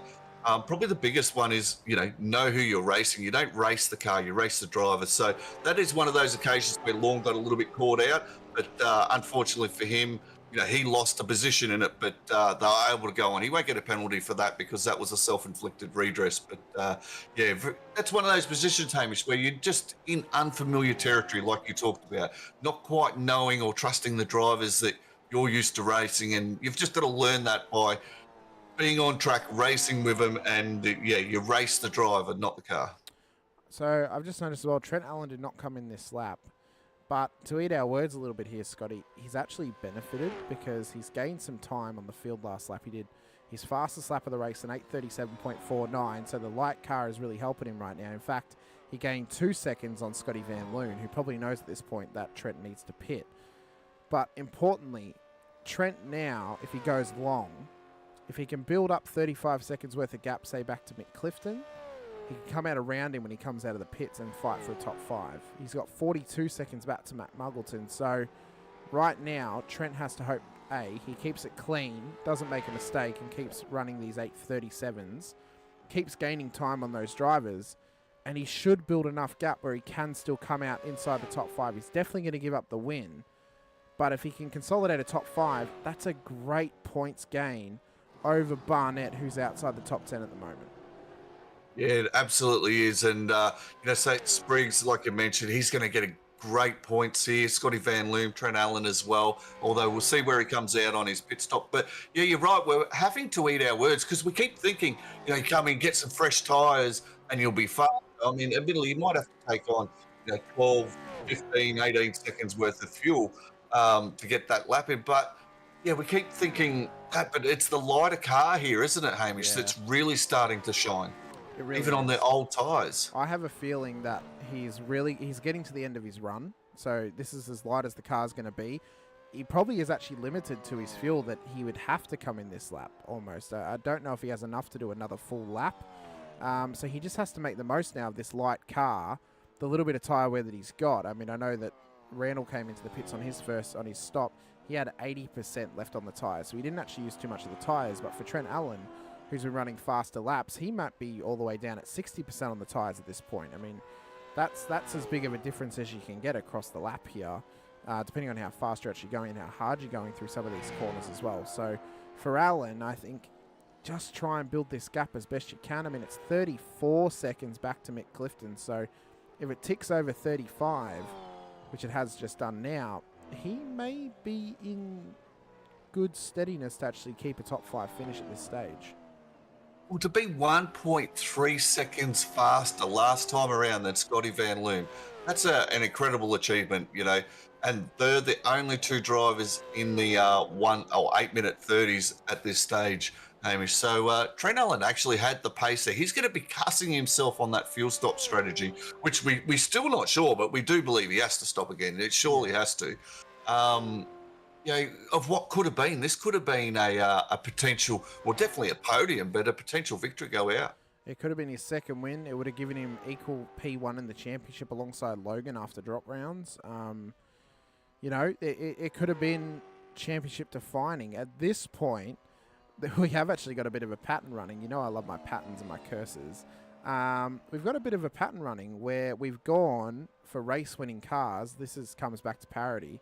Round 1, Camaro. Round 2, Mustang. Round 3, Camaro. And if Van Loon wins, it'll be round 4, Mustang. So we're actually going back and forth with different manufacturers winning at each round. And for Barnett, he's yet to win 2 races in a row this season. He's got 2 wins. He's got the most wins on the dock, but he's yet to do 2 in a row. Mind you, with Belle Isle and some other races coming up this season as well, he could very, very easily, get that done towards the latter half of the season. Yeah, well, it's interesting because you don't always have to win the races to win a championship. We've seen it in real life as well with, I believe it was the Jim Beam Ford there. I'm trying to think who was driving it. And he won a championship, V8 Supercar, real life V8 Supercars championship. James Courtney. Yeah, didn't win a race all season. Yeah, but he won and consistency.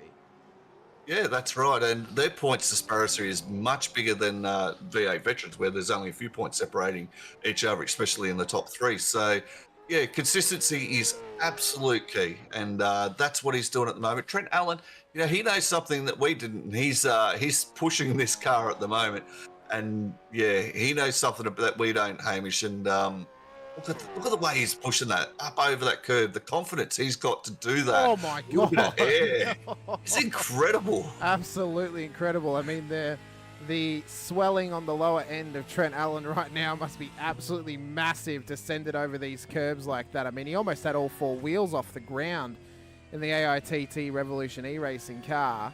He's one of 2 race winners this season. Took his debut split 2 win at round 2 at Brands Hatch.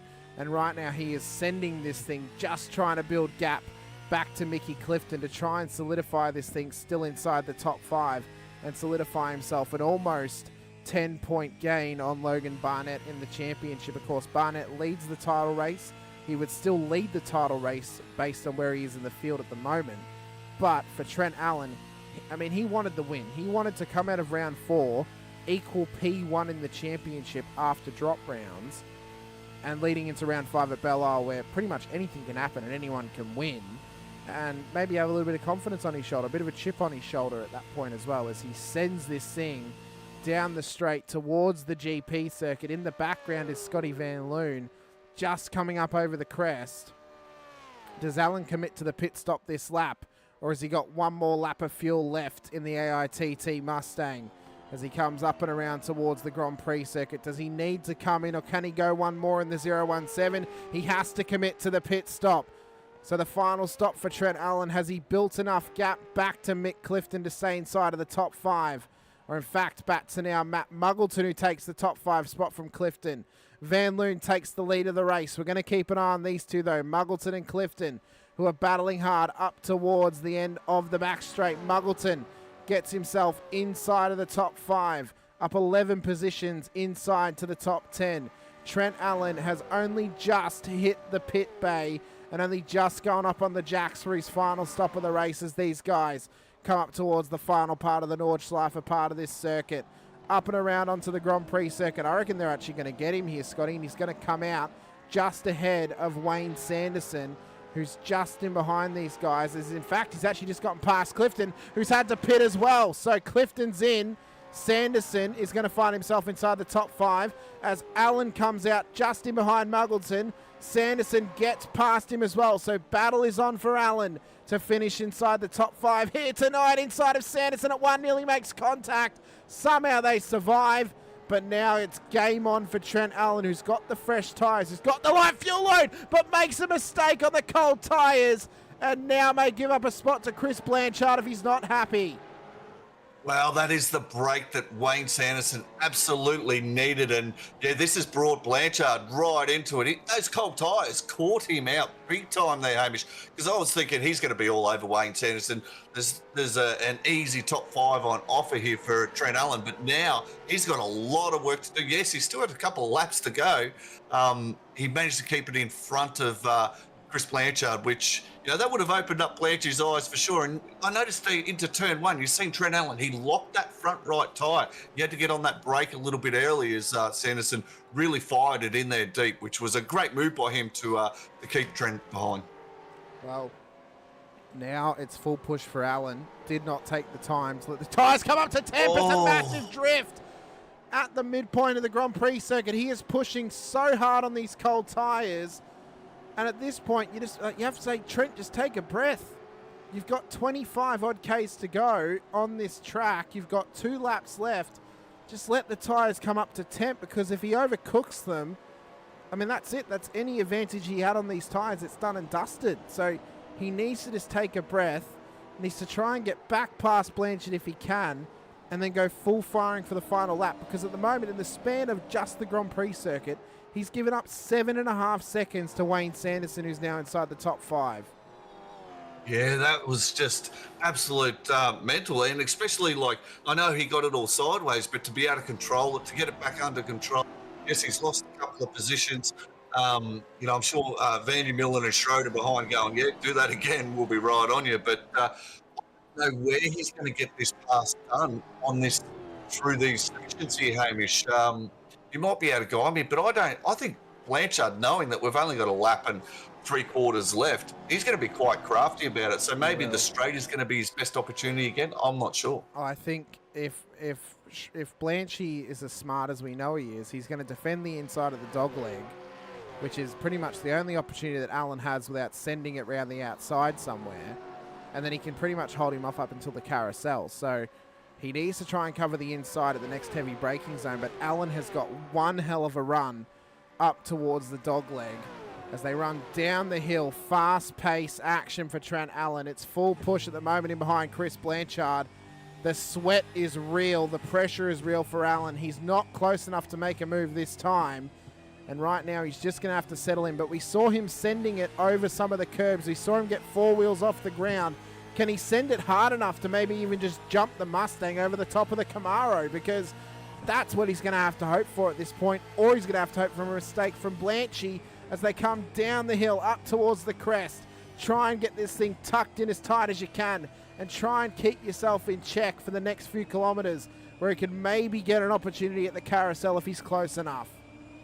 Yeah, he's definitely going to have the drive. I think the tyres have come back to him, but yeah, Vandy Millen has got all over the back of him. See, that pit stop broke that rhythm. Like, he was absolutely on fire that last stop, that last lap before he went into that pit stop there, Hamish. And it was absolutely beautiful to watch. But, you know, that concentration, that little break, that just up, get a bit of fuel, get some new tyres. We suspect he would have taken tyres.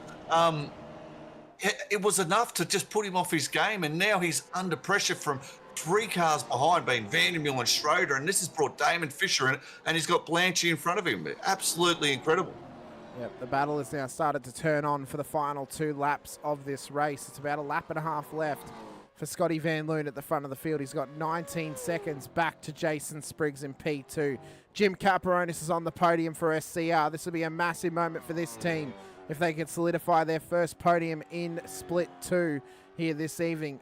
Muggleton up inside the top 4. Wayne Sanderson makes it a double top 5 for SCR at the moment, but we know that if Allen can get past Blanchard, he is going to be hounding to try and get up onto the back of that SCR car inside the 5 and try and get the job done before the checkered flag flies of this race. But the battle's on for Blanchy, for Allen, for Vandermeer and for Schroeder and Fisher inside of the top 10.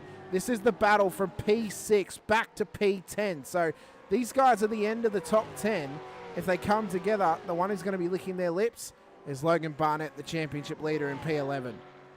Oh, he would be absolutely hoping these guys start to fight. He's only 4 seconds behind Damon Fisher, so it wouldn't take much. We've seen 5, 6, 7 seconds difference in lap times between drivers. So a little bit of rubbing, a little bit of, unforced errors here, and that gap will close very, very quickly. But, you got Blanchard from WKP. We talked about him being a split one driver. He has got top 10 finishes in split one. So he is a very good steerer, Hamish, and he will do everything he can. And he's been in this situation before to hold these 4 drivers.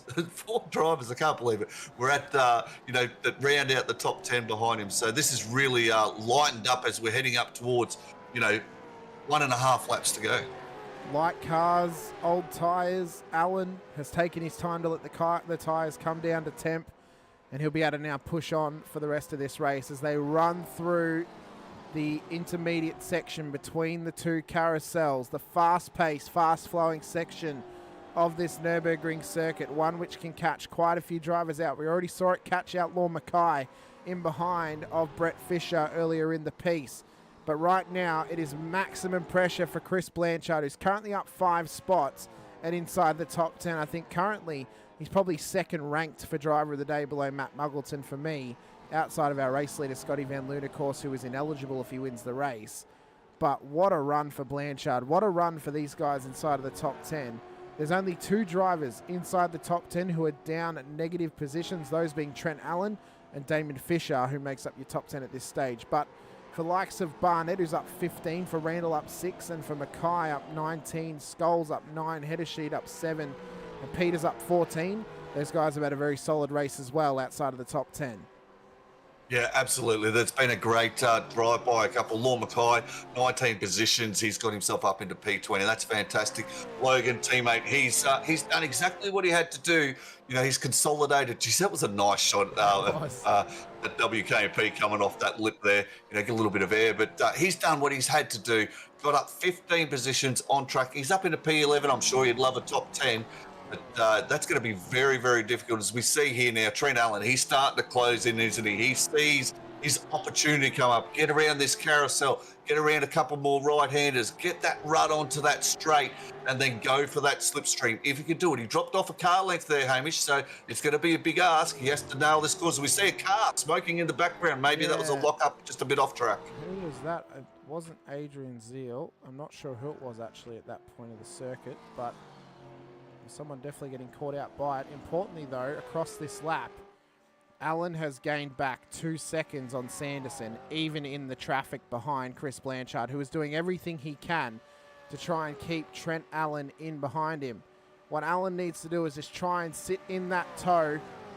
It looks like Blanchard already used one of his moves, so he's only got one left to try and defend the position as Allen looks to come down the inside. Blanchard covers at the next part. He covers again. Allen is trying to get this move done, but Blanchard is putting up an absolute iron curtain on him at the moment, trying to stop him from making his way through here in the woods of Nürburgring.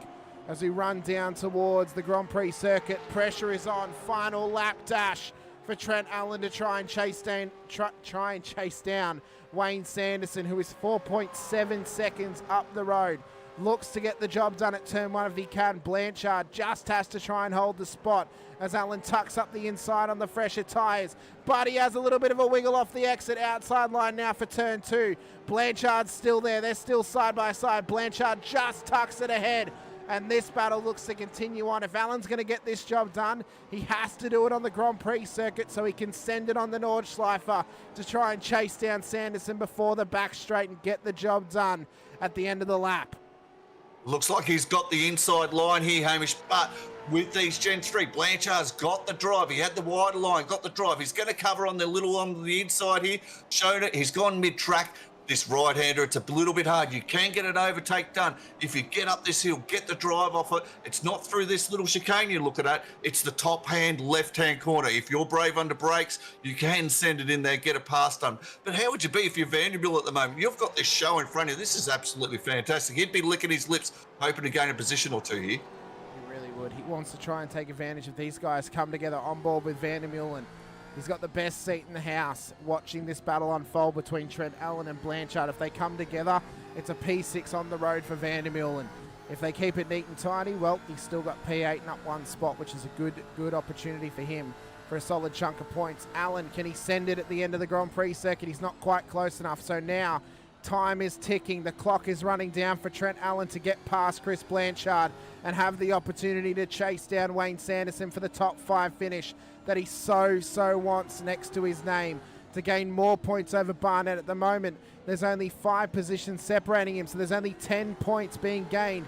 for Trent Allen, who gets the job done on Blanchard almost. It's absolute intensity as they enter the Nordschleife. Allen around the outside, off the track. They're still side by side at the moment. The battle is on between them. Down towards the right-hander, tries to go for the over-under. Blanchard, though, sticks the car on the apex, blocks the spot. Somehow he's come out of it unsaved, and somehow he's come out of it still P6 on the road.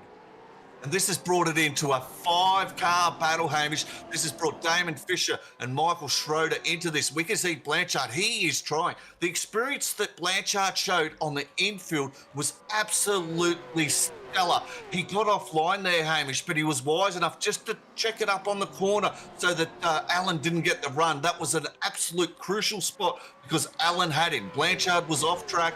It was a bit loose, but he used the apex, used his experience and held him off the infield. And at the moment, he's looking very well. As we see Allen, he's coming under all sorts of pressure from Vanderbilt. He is. He's got maximum pressure from Sean Vanderbilt in behind. And now the problem is for Trent Allen, all of this battling has given up any time that he gained on the last lap on Sanderson. The gap's now back out to 7 seconds from Allen up to Sanderson inside of your top 5. At the front of the field, Van Loon has just entered the woods here at the top part of the track. He's got 21 seconds to his name ahead of Jason Spriggs. So he has got a little bit of wiggle room for mistakes to be made, but he just wants to keep it clean. I mean, ideally, you want to bring this car across the line looking as clean as ever if you're Scotty Van Loon at the front end of the field as he enters up towards the next dogleg part of the track. But the battle is on. I mean, this 5-pack battle, it's been one of the best of the season. The fact that it's brought it to this point at this part of the race, Trent Allen forcing himself into a 2-stop has really turned this battle on its head, has turned this race on its head inside the top 10, and he is having to earn the opportunity at a top 5, but it's looking out of touch at this stage. I mean, 6.2 seconds up to Sanderson. Even if he gets past Blanchard now, I don't know if he can gain that before the end of the lap. Yeah, it's going to be very difficult. His best run is going to be down the straight. I can tell you, Chris Blanchard will defend it with his life, and absolutely rightly so. You've got to remember here, Trent Allen, ladies and gentlemen, he was leading this race. He had the pace. He had a second over Scotty Van Loop. Although, mind you, in a lap time, at the moment, Scotty Van Loop just put in a 36.980. He is absolutely flying last time round. But this is how well these drivers are driving there in that group that we're talking about, Hamish. You know, to be able to hold Trent Allen up, yes, he got himself back there by mistake, by default, but those drivers, that group of 4 or 5 cars, they're driving extremely well to be in that the presence of Trent Allen at the moment. Oh, what sort of pressure, though, is Van Loon putting on himself? Because he's just made a mistake at the carousel, and that 20 seconds that we mentioned, I mean, he's got plenty of time to get going again, but that is not what you want at the end of this race. All of a sudden, unfortunately, the leader looks to come across the line with the front end damage on that car, but now what he has to be cautious of is that engine being damaged as Schroeder's now dropped time back to Sean Vandermeulen. So all of a sudden it's now a triple threat affair with Vandermeulen sitting kind of back and just waiting for Allen and Blanchard to come together as their battle looks to continue on up towards the carousel as well. So even though we've shrunken down a size in this battle, it is just as intense as ever because Allen is looking to send this thing on Blanchard, and we're pretty much going to jump straight back to this once Van Loon crosses the line in the lead of this race. Yeah, really unfortunate there for Scotty Van Loon. He has driven absolutely beautifully tonight. He got his strategy right, Hamish. Fortunate for him, he had built up such a lead that he got that car turned around and he's going to come across the line there. Maybe a little compromised with the vehicle handling, perhaps a little bit of a lift down the straight with engine damage. But, cannot take anything away from Scotty Van Loon. He's driven fantastic, got his strategy right, and thoroughly deserves what I'd imagine is going to be a victory unless that engine blows. But this battle, Christopher Blanchard up 5 positions into P6. Trent Allen, he's down 5 positions into P7. Sean Vandermillen, he's up 1 position after probably didn't get the car off the line, it has to be said, but he's sitting in P8. This is an absolute fantastic result for those 3 drivers. And this is going down to the wire for sure. I think nothing against Matt Muggleton. If Blanchard can pull this off, he might be number 1 on the list for driver of the day at the moment, because this has been the drive of his life across the last few laps. Ever since Allen came out of the pits, this has been an extraordinary run for Chris Blanchard in P6, and one that you cannot take anything away from him at this stage, as Allen drops back just a little bit, just a touch off the exit of that corner, so might be trying to set himself up for a run down the straight. But coming down the straight now is Scotty Van Loon, 15.5 seconds in hand over Jason Spriggs. He looks to solidify himself his 2nd win in the V8 Veterans, his 1st win of the season. He pushed hard to get the Nürburgring put on the calendar for the full Nürburgring 24-hour version of the Nordschleife circuit, as he runs down past the public pit entry towards the Bilstein sign and down towards the checkered flag of this race. Even though the car doesn't look as neat and tidy as what he would have hoped and as what it was looking for the majority of this race, for him, this is going to be a crowning achievement in the run of the Rattler this season and trying to win this Split 2 title. Around the final couple of corners now, though, for the 410 Fishy Motorsports Mustang, it's victory lane for Scotty Van Loon, who takes the win at the Nürburgring. 14 seconds ahead of Jason Spriggs off of Accelerate Sim Racing at this point, and on the podium for him, a good solid chunk of points in this championship battle. Jim Caparonis is going to get SCR's first Split 2 podium this season next to his name. But further back in the field, Trent Allen has got the run on Blanchard down towards the final sector. He's finally got it past him at the end of this race, but it wasn't soon enough. He needed 1 more lap to try and chase down Wayne Sanderson inside the 5. Muggleton will come home in P4 for Old Mate and Sons in a breakout performance for him. Sanderson will make it a double top 5 for SCR, and Trent Allen, after the comeback of dreams, comes home P6 ahead of Chris Blanchard, Sean Vandermill and Michael Schroeder, and Stephen Greck in a glorious and unforeseen top 10 finish for himself. Barnett just outside the 10, but still a good solid chunk of points. Randall P12, Hyde, Baxter and Scholes your top 15, but what a win for Van Loon, but what a race for Trent Allen and Chris Blanchard. I think both of those guys need to take their hats off, because that was incredible.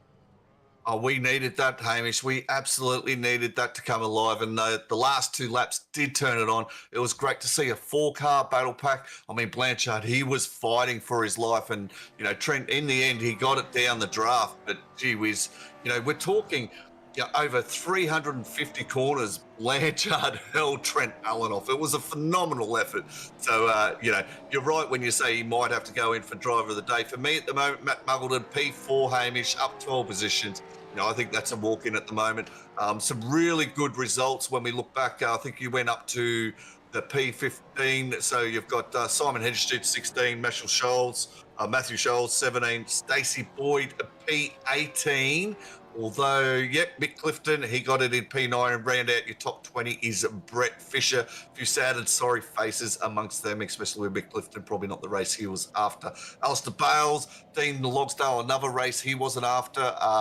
I expect more things from him. Jamie Peters, good recovery, Hamish. That was a really good recovery after his little disaster. Had that good run with Reese DeGoey where they worked together, non-teammates. I thought that was probably some really good teamwork between them. The non-teammates again, but 14 positions he got up.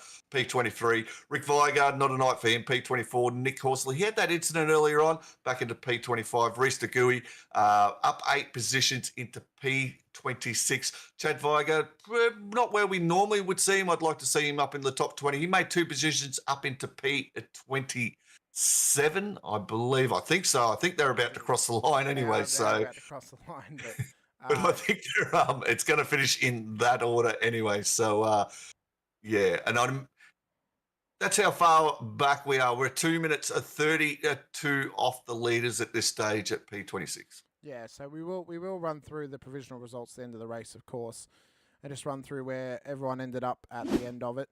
You know, I did say that Blanchard, if he finished ahead of Allen, that he'd be my front runner, but unfortunately Trent Allen got past him in the end. So I'm actually going to agree with you. I think Matt Muggleton, that was a breakout performance for him tonight. To get a top 4 finish, his first top 4 in Split 2. Absolutely incredible effort from the Old Mate and Sons driver out there. So for our Chubby Buns Burgers driver of the day, it is going to Old Mate and Sons Matt Muggleton here tonight, up 12 positions into P4. Blanchard was very, very close to getting it. As I said, if he had actually finished ahead of Allen, I was going to try and push to give it to him because that was a great drive from Blanchard. But Muggleton as well had a great drive as well, got into some good battles throughout this race. So big congratulations to Matt Muggleton for the Driver of the Day award. But we had some great performances out on track as well outside of our Driver of the Day, including Jim Caparonis off of SCR for their first podium of the season. His first podium since joining the team as well. His team boss, Andrew Hoffman's in the green at the moment. We'll drag him in for a quick chat. Hoffy, a great result for your team this weekend. Of course, split 3 win for Simon Farrington. And Jim brings the first podium finish for you guys in split 2 ever since he's joined the team this season as well. So that's a great performance, great ego boost for him, but also a great confidence boost as well. Of course, he struggled last season and at the start of this season, but now it's looking on the up and up for Mr. Caparonis of the old Chubby Buns Burgers. Yeah, thanks for that. Yeah, look, when Jim's allowed to stretch his legs, he really stretches them. Yeah, this season he's on a more positive note, and you know his finishes getting better. Well, I mean, he's always had the pace, but yeah, great bloke to have in the team. He just helps everyone rise to another level. I'm still trying to find that level, but yeah, no, really, really happy for him. Yeah, that's great to hear there, Hoffy, that Jim's up and about, because he is one of those blokes. I've had the pleasure of chatting to him a few times, that he lifts the air around people, and I'd love to meet him in person, because you could imagine the smile on the bloke's face. Absolutely incredible to see him get a P3 tonight, and super stoked for you guys over at SCR. And it's been a really good weekend, Hoffy. And can you tell us what the feels like in your new team over at Southern Cross Racing? You've got a win over in one of the other splits. You've got a podium here in split 2. You know, there must be a bit of an air, a bit of a feel going on with the team. How's that feeling at the moment, mate? We're all on a high. You know, Faz coming over the team as well at the start of the season, and in a new team and getting a win, that's just boosted everyone's confidence as well. And Jim just helps boost it a bit more. You know, as a team owner, I'm not a boss because we're all bosses, but as a team owner, I couldn't be happier with the drivers we got. Yeah, that's great to hear, Hoffy, and I'm super stoked for you, mate, and super stoked for Jim here tonight, and it's great to see him back. And, you know, we know when he's on form, we might see a little bit more of him pushing towards the front end again. So well done to Jim, and well done to yourself, Hoffy, in getting, as a team owner, getting your team up there and getting the victory in another split and getting a podium tonight. Well done, mate. Yeah, thanks, boys, and have a good night, and thanks to all the sponsors. I'm a little bit busy right now, so thanks to all the sponsors and Chubby Buns, and as it says on the back of the car, eat me. All right, Hoffy, best of luck to you and your team this week for Belle Isle. Hopefully you guys can come away unscathed, and hopefully the pocket's not too empty by the end of that round and having to fix these cars. Everyone pays for themselves, bugger them. I know there's something that you're paying for, Hoffy, and you're definitely paying for the fuel, mate. There was no fuel saving that race, mate. Well done. No, cheers. Yeah, thanks. He's not getting it siphoned ever since he got his own team. Cheers, Hoffy. Thanks. But coming up next, though, is our race winner, the now two-time race winner in the V8 Veterans. He's one of the admins of the league. He pushed hard for the Nordschleife to be a part of the calendar. That is, of course, Mr. Scotty Van Loon, the Rattler. A second win next to your name, Scotty, now in the Vets, and to come at the Grunahula, the Nordschleife. I was going to say to you on the radio before the race started on Thursday, if you do not win this race, we were going to have some words. Luckily for you, you did get the win. And you managed to keep your glory next to your name and to Fishy Motorsports, mate. How does it feel to get that job done? It was heart and mouth in that last lap at the first carousel. I can tell you that much. I don't know what happened there. I just, I think I broke a little bit earlier than I usually do, and the rears locked up, and I was into the fence. But no, it's Nordschleife is good. I know, I've been pushing for it for probably 4 seasons, but I was never quick at it. It was only last week at the Rainmeister. On the officials, they had it, so I just did quite a few of those races, and just got more confidence there, and and then it led into the Vets Nordschleife, and just came together as one. I don't like the inner track. I don't like the Nürburgring inner track, but the Nordschleife, we can go there every week.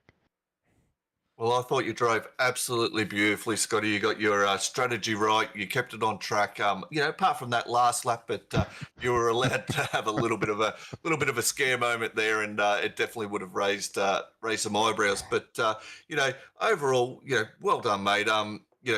To be truthful with it, me and you, we definitely had our good banter between whether we should race this or not. There's no doubt about that, and we voiced our opinions. And in the end, it came through, and what a battle to see. Some of the other drivers, not just yourself, and some of the other splits that the drivers had throughout this track. It would have put a smile on your face to be able to see these drivers enjoying it, having some of the battles. Yeah, there was some disappointments along the way, but overall, I think you would say that the track was a success. It provided some exciting racing, and I'm sure that maybe there'll be a push for it in the future, perhaps in another 24 months. Yeah, it was a bit weird, like during the weekend, at the start of the season, where people, Nordschleife, what are we going there for? I was only expecting probably half the field in each split to turn up, the way the things were carrying out in Discord and the way people were feeling. But we got nearly full numbers in every split.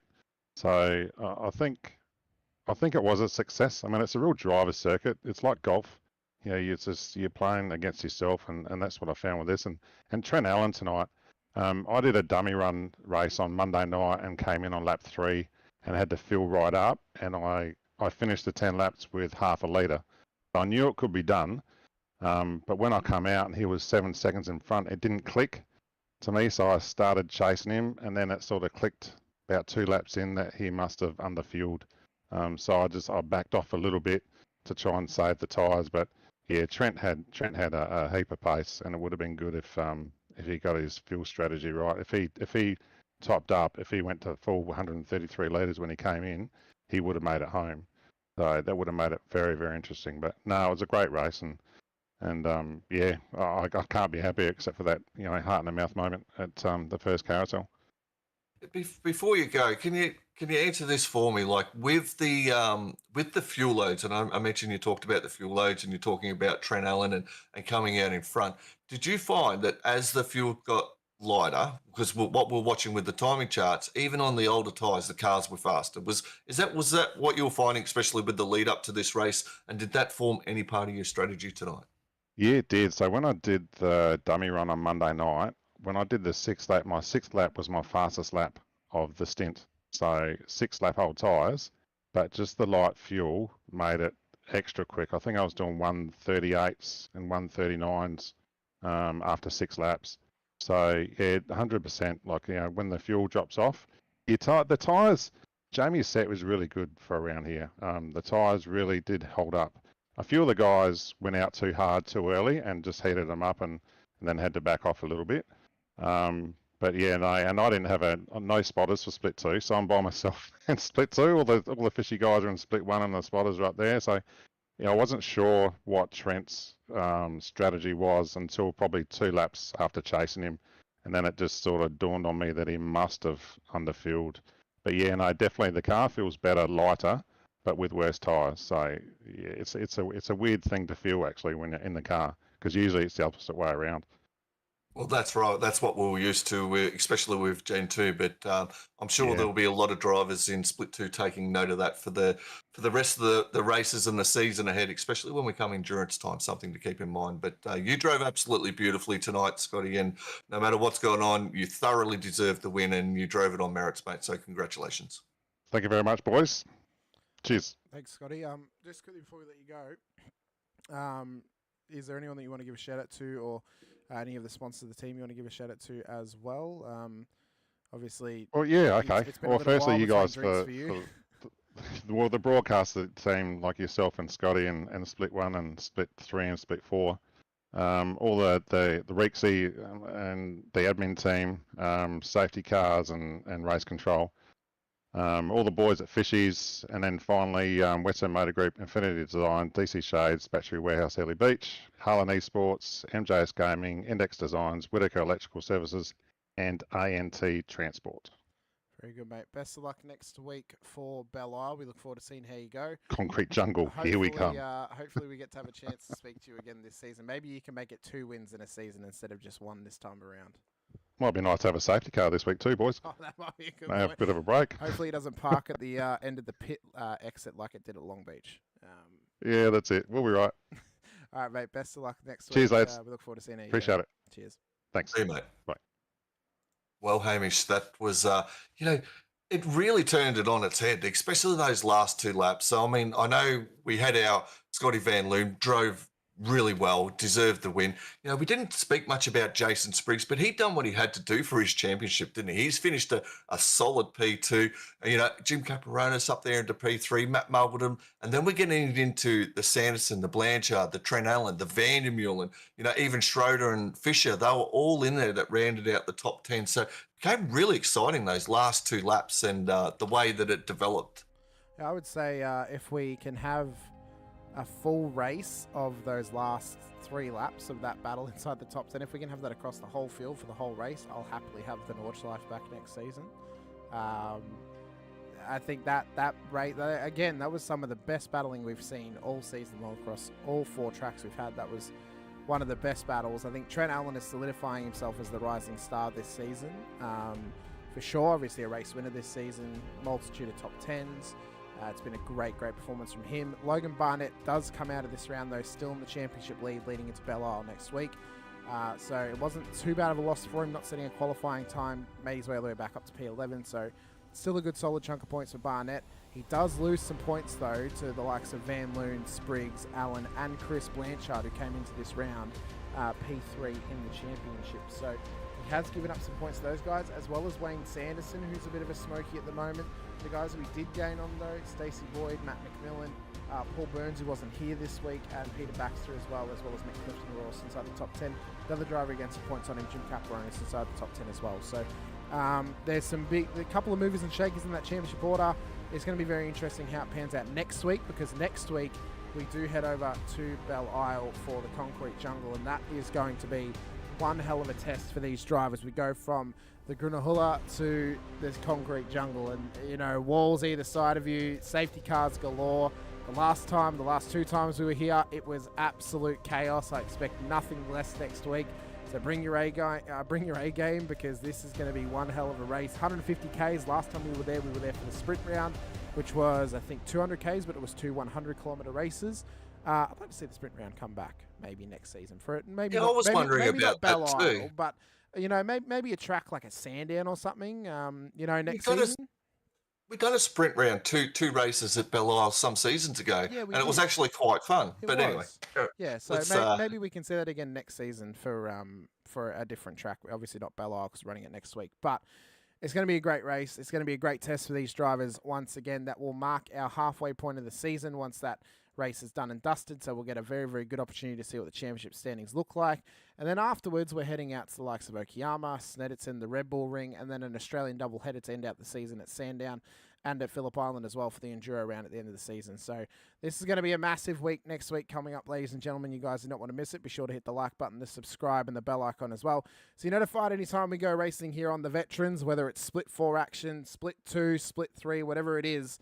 Be sure to join us here on the Vets channel. Be sure as well to go subscribe to the SimSpeed TV channel to go support those guys, all their broadcasting they do, including the live Split 1 broadcast on the Thursday evenings as well, where you can see my co-host Scotty Gamble try and claim his 7th V8 Vets Championship this season.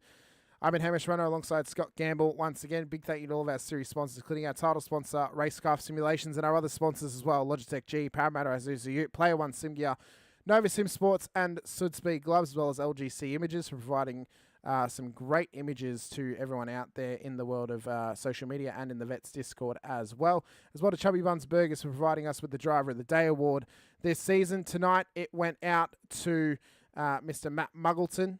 Next time, it could go to you. Just got to try and impress us on the circuit. But until then, I've been Hamish Munro with Scott Gamble. Stay safe, drive hard, and as always, bye for now.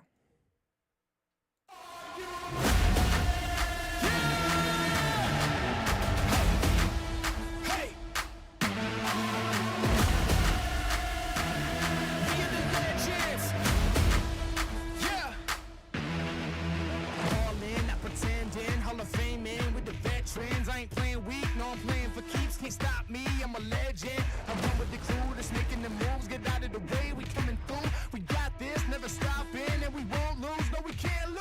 Yeah! Are you ready? Yeah! We are the legends.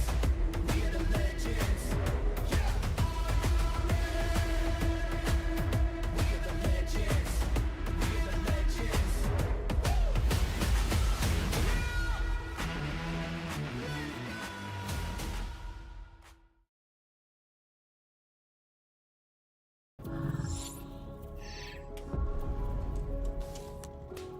The Racing Series is a new milestone in Logitech G. All the great old wheels, the G29, the G920, the G923, they all have their own unique way of connecting to each other, but there's no room for expansion with those products. So the question arose was, what if we were to give the opportunity for the racer to switch out from a drifting wheel to a GT rim? With the wheel hubs that we've created, that's got a very specific button set, but you can replace any of the steering wheels. And the real lovely aspect to this was we could give the user, driver and the racer the opportunity to experience different genres of race. That allows drivers to craft high quality, customized setups that resonate with your individual racing style.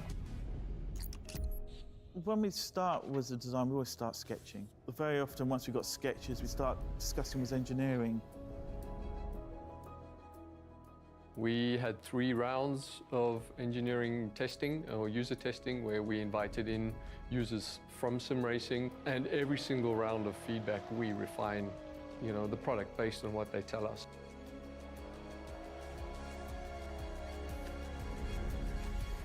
In this sim racing lab, again, we're going to use data to really analyze what a driver needs. We've used everything from eye tracking to the inputs from the pedals, the inputs from the, let's say, input devices, the wheel and the pedals, the shifter. We're taking that and we're compiling it so that we can build different products based on those individuals' needs for all consumers and all drivers. I don't know of anyone else in the industry that's actually doing this kind of research into their products to see how their products are affecting performance of their users. We've built the product to make sure that it's as reliable as possible. So the innovations in engineering that I'd say we're most proud of is the sequential handbrake and shifter toolless changeover. This is now a patented system, so it's really easy for the user to just switch between modes. If you give people the tools to do what they want, they will. They will just go off and have fun.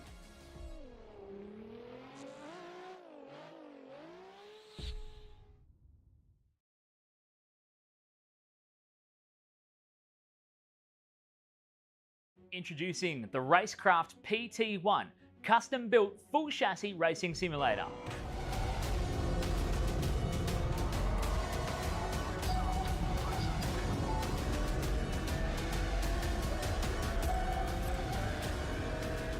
The design project, codenamed the Cage, an 8040 extrusion chassis sitting on top of a Sigma Integrale DK2 Plus 4-point full motion actuator system. No compromises in the cockpit of the PT1 simulator. To maximize the experience, we start with a 49-inch ultra-wide monitor for the greatest field of view in a small footprint of the simulator, down to the SimuCube wheelbase that's tucked up and behind the monitors with SimCore extensions to get things out of the driving area. Everything is connected to a Cube Controls GTX steering wheel with the built-in dash and all the extra button functions available at your fingertips. Driving through the Raceworks S1 pedals, the potentiometer throttle and the 2 hydraulic pedals for brake and clutch ensures you maximize the feel underfoot, and seating yourself into an OMP HTER bucket racing seat with OMP belts connected to a G-belt tensioner to provide that extra feeling and the heightened experience while you're driving. Additional interfaces and accessories in the PT1, we have twin butt kickers, one on either side of the OMP seat, as well as a Jinx sequential shifter, the SimPush Race Logic timer to the left-hand side, a Racecraft built-in WinSim kit with Philips Hue lighting and a built-in soundbar, plus the OMP side net to finish off the experience in the PT1.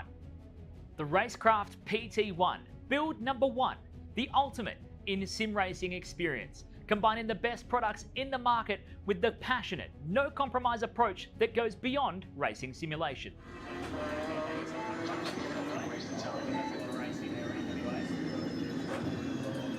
Yeah, we're working. Too much left. Come on, you're looking good for a podium.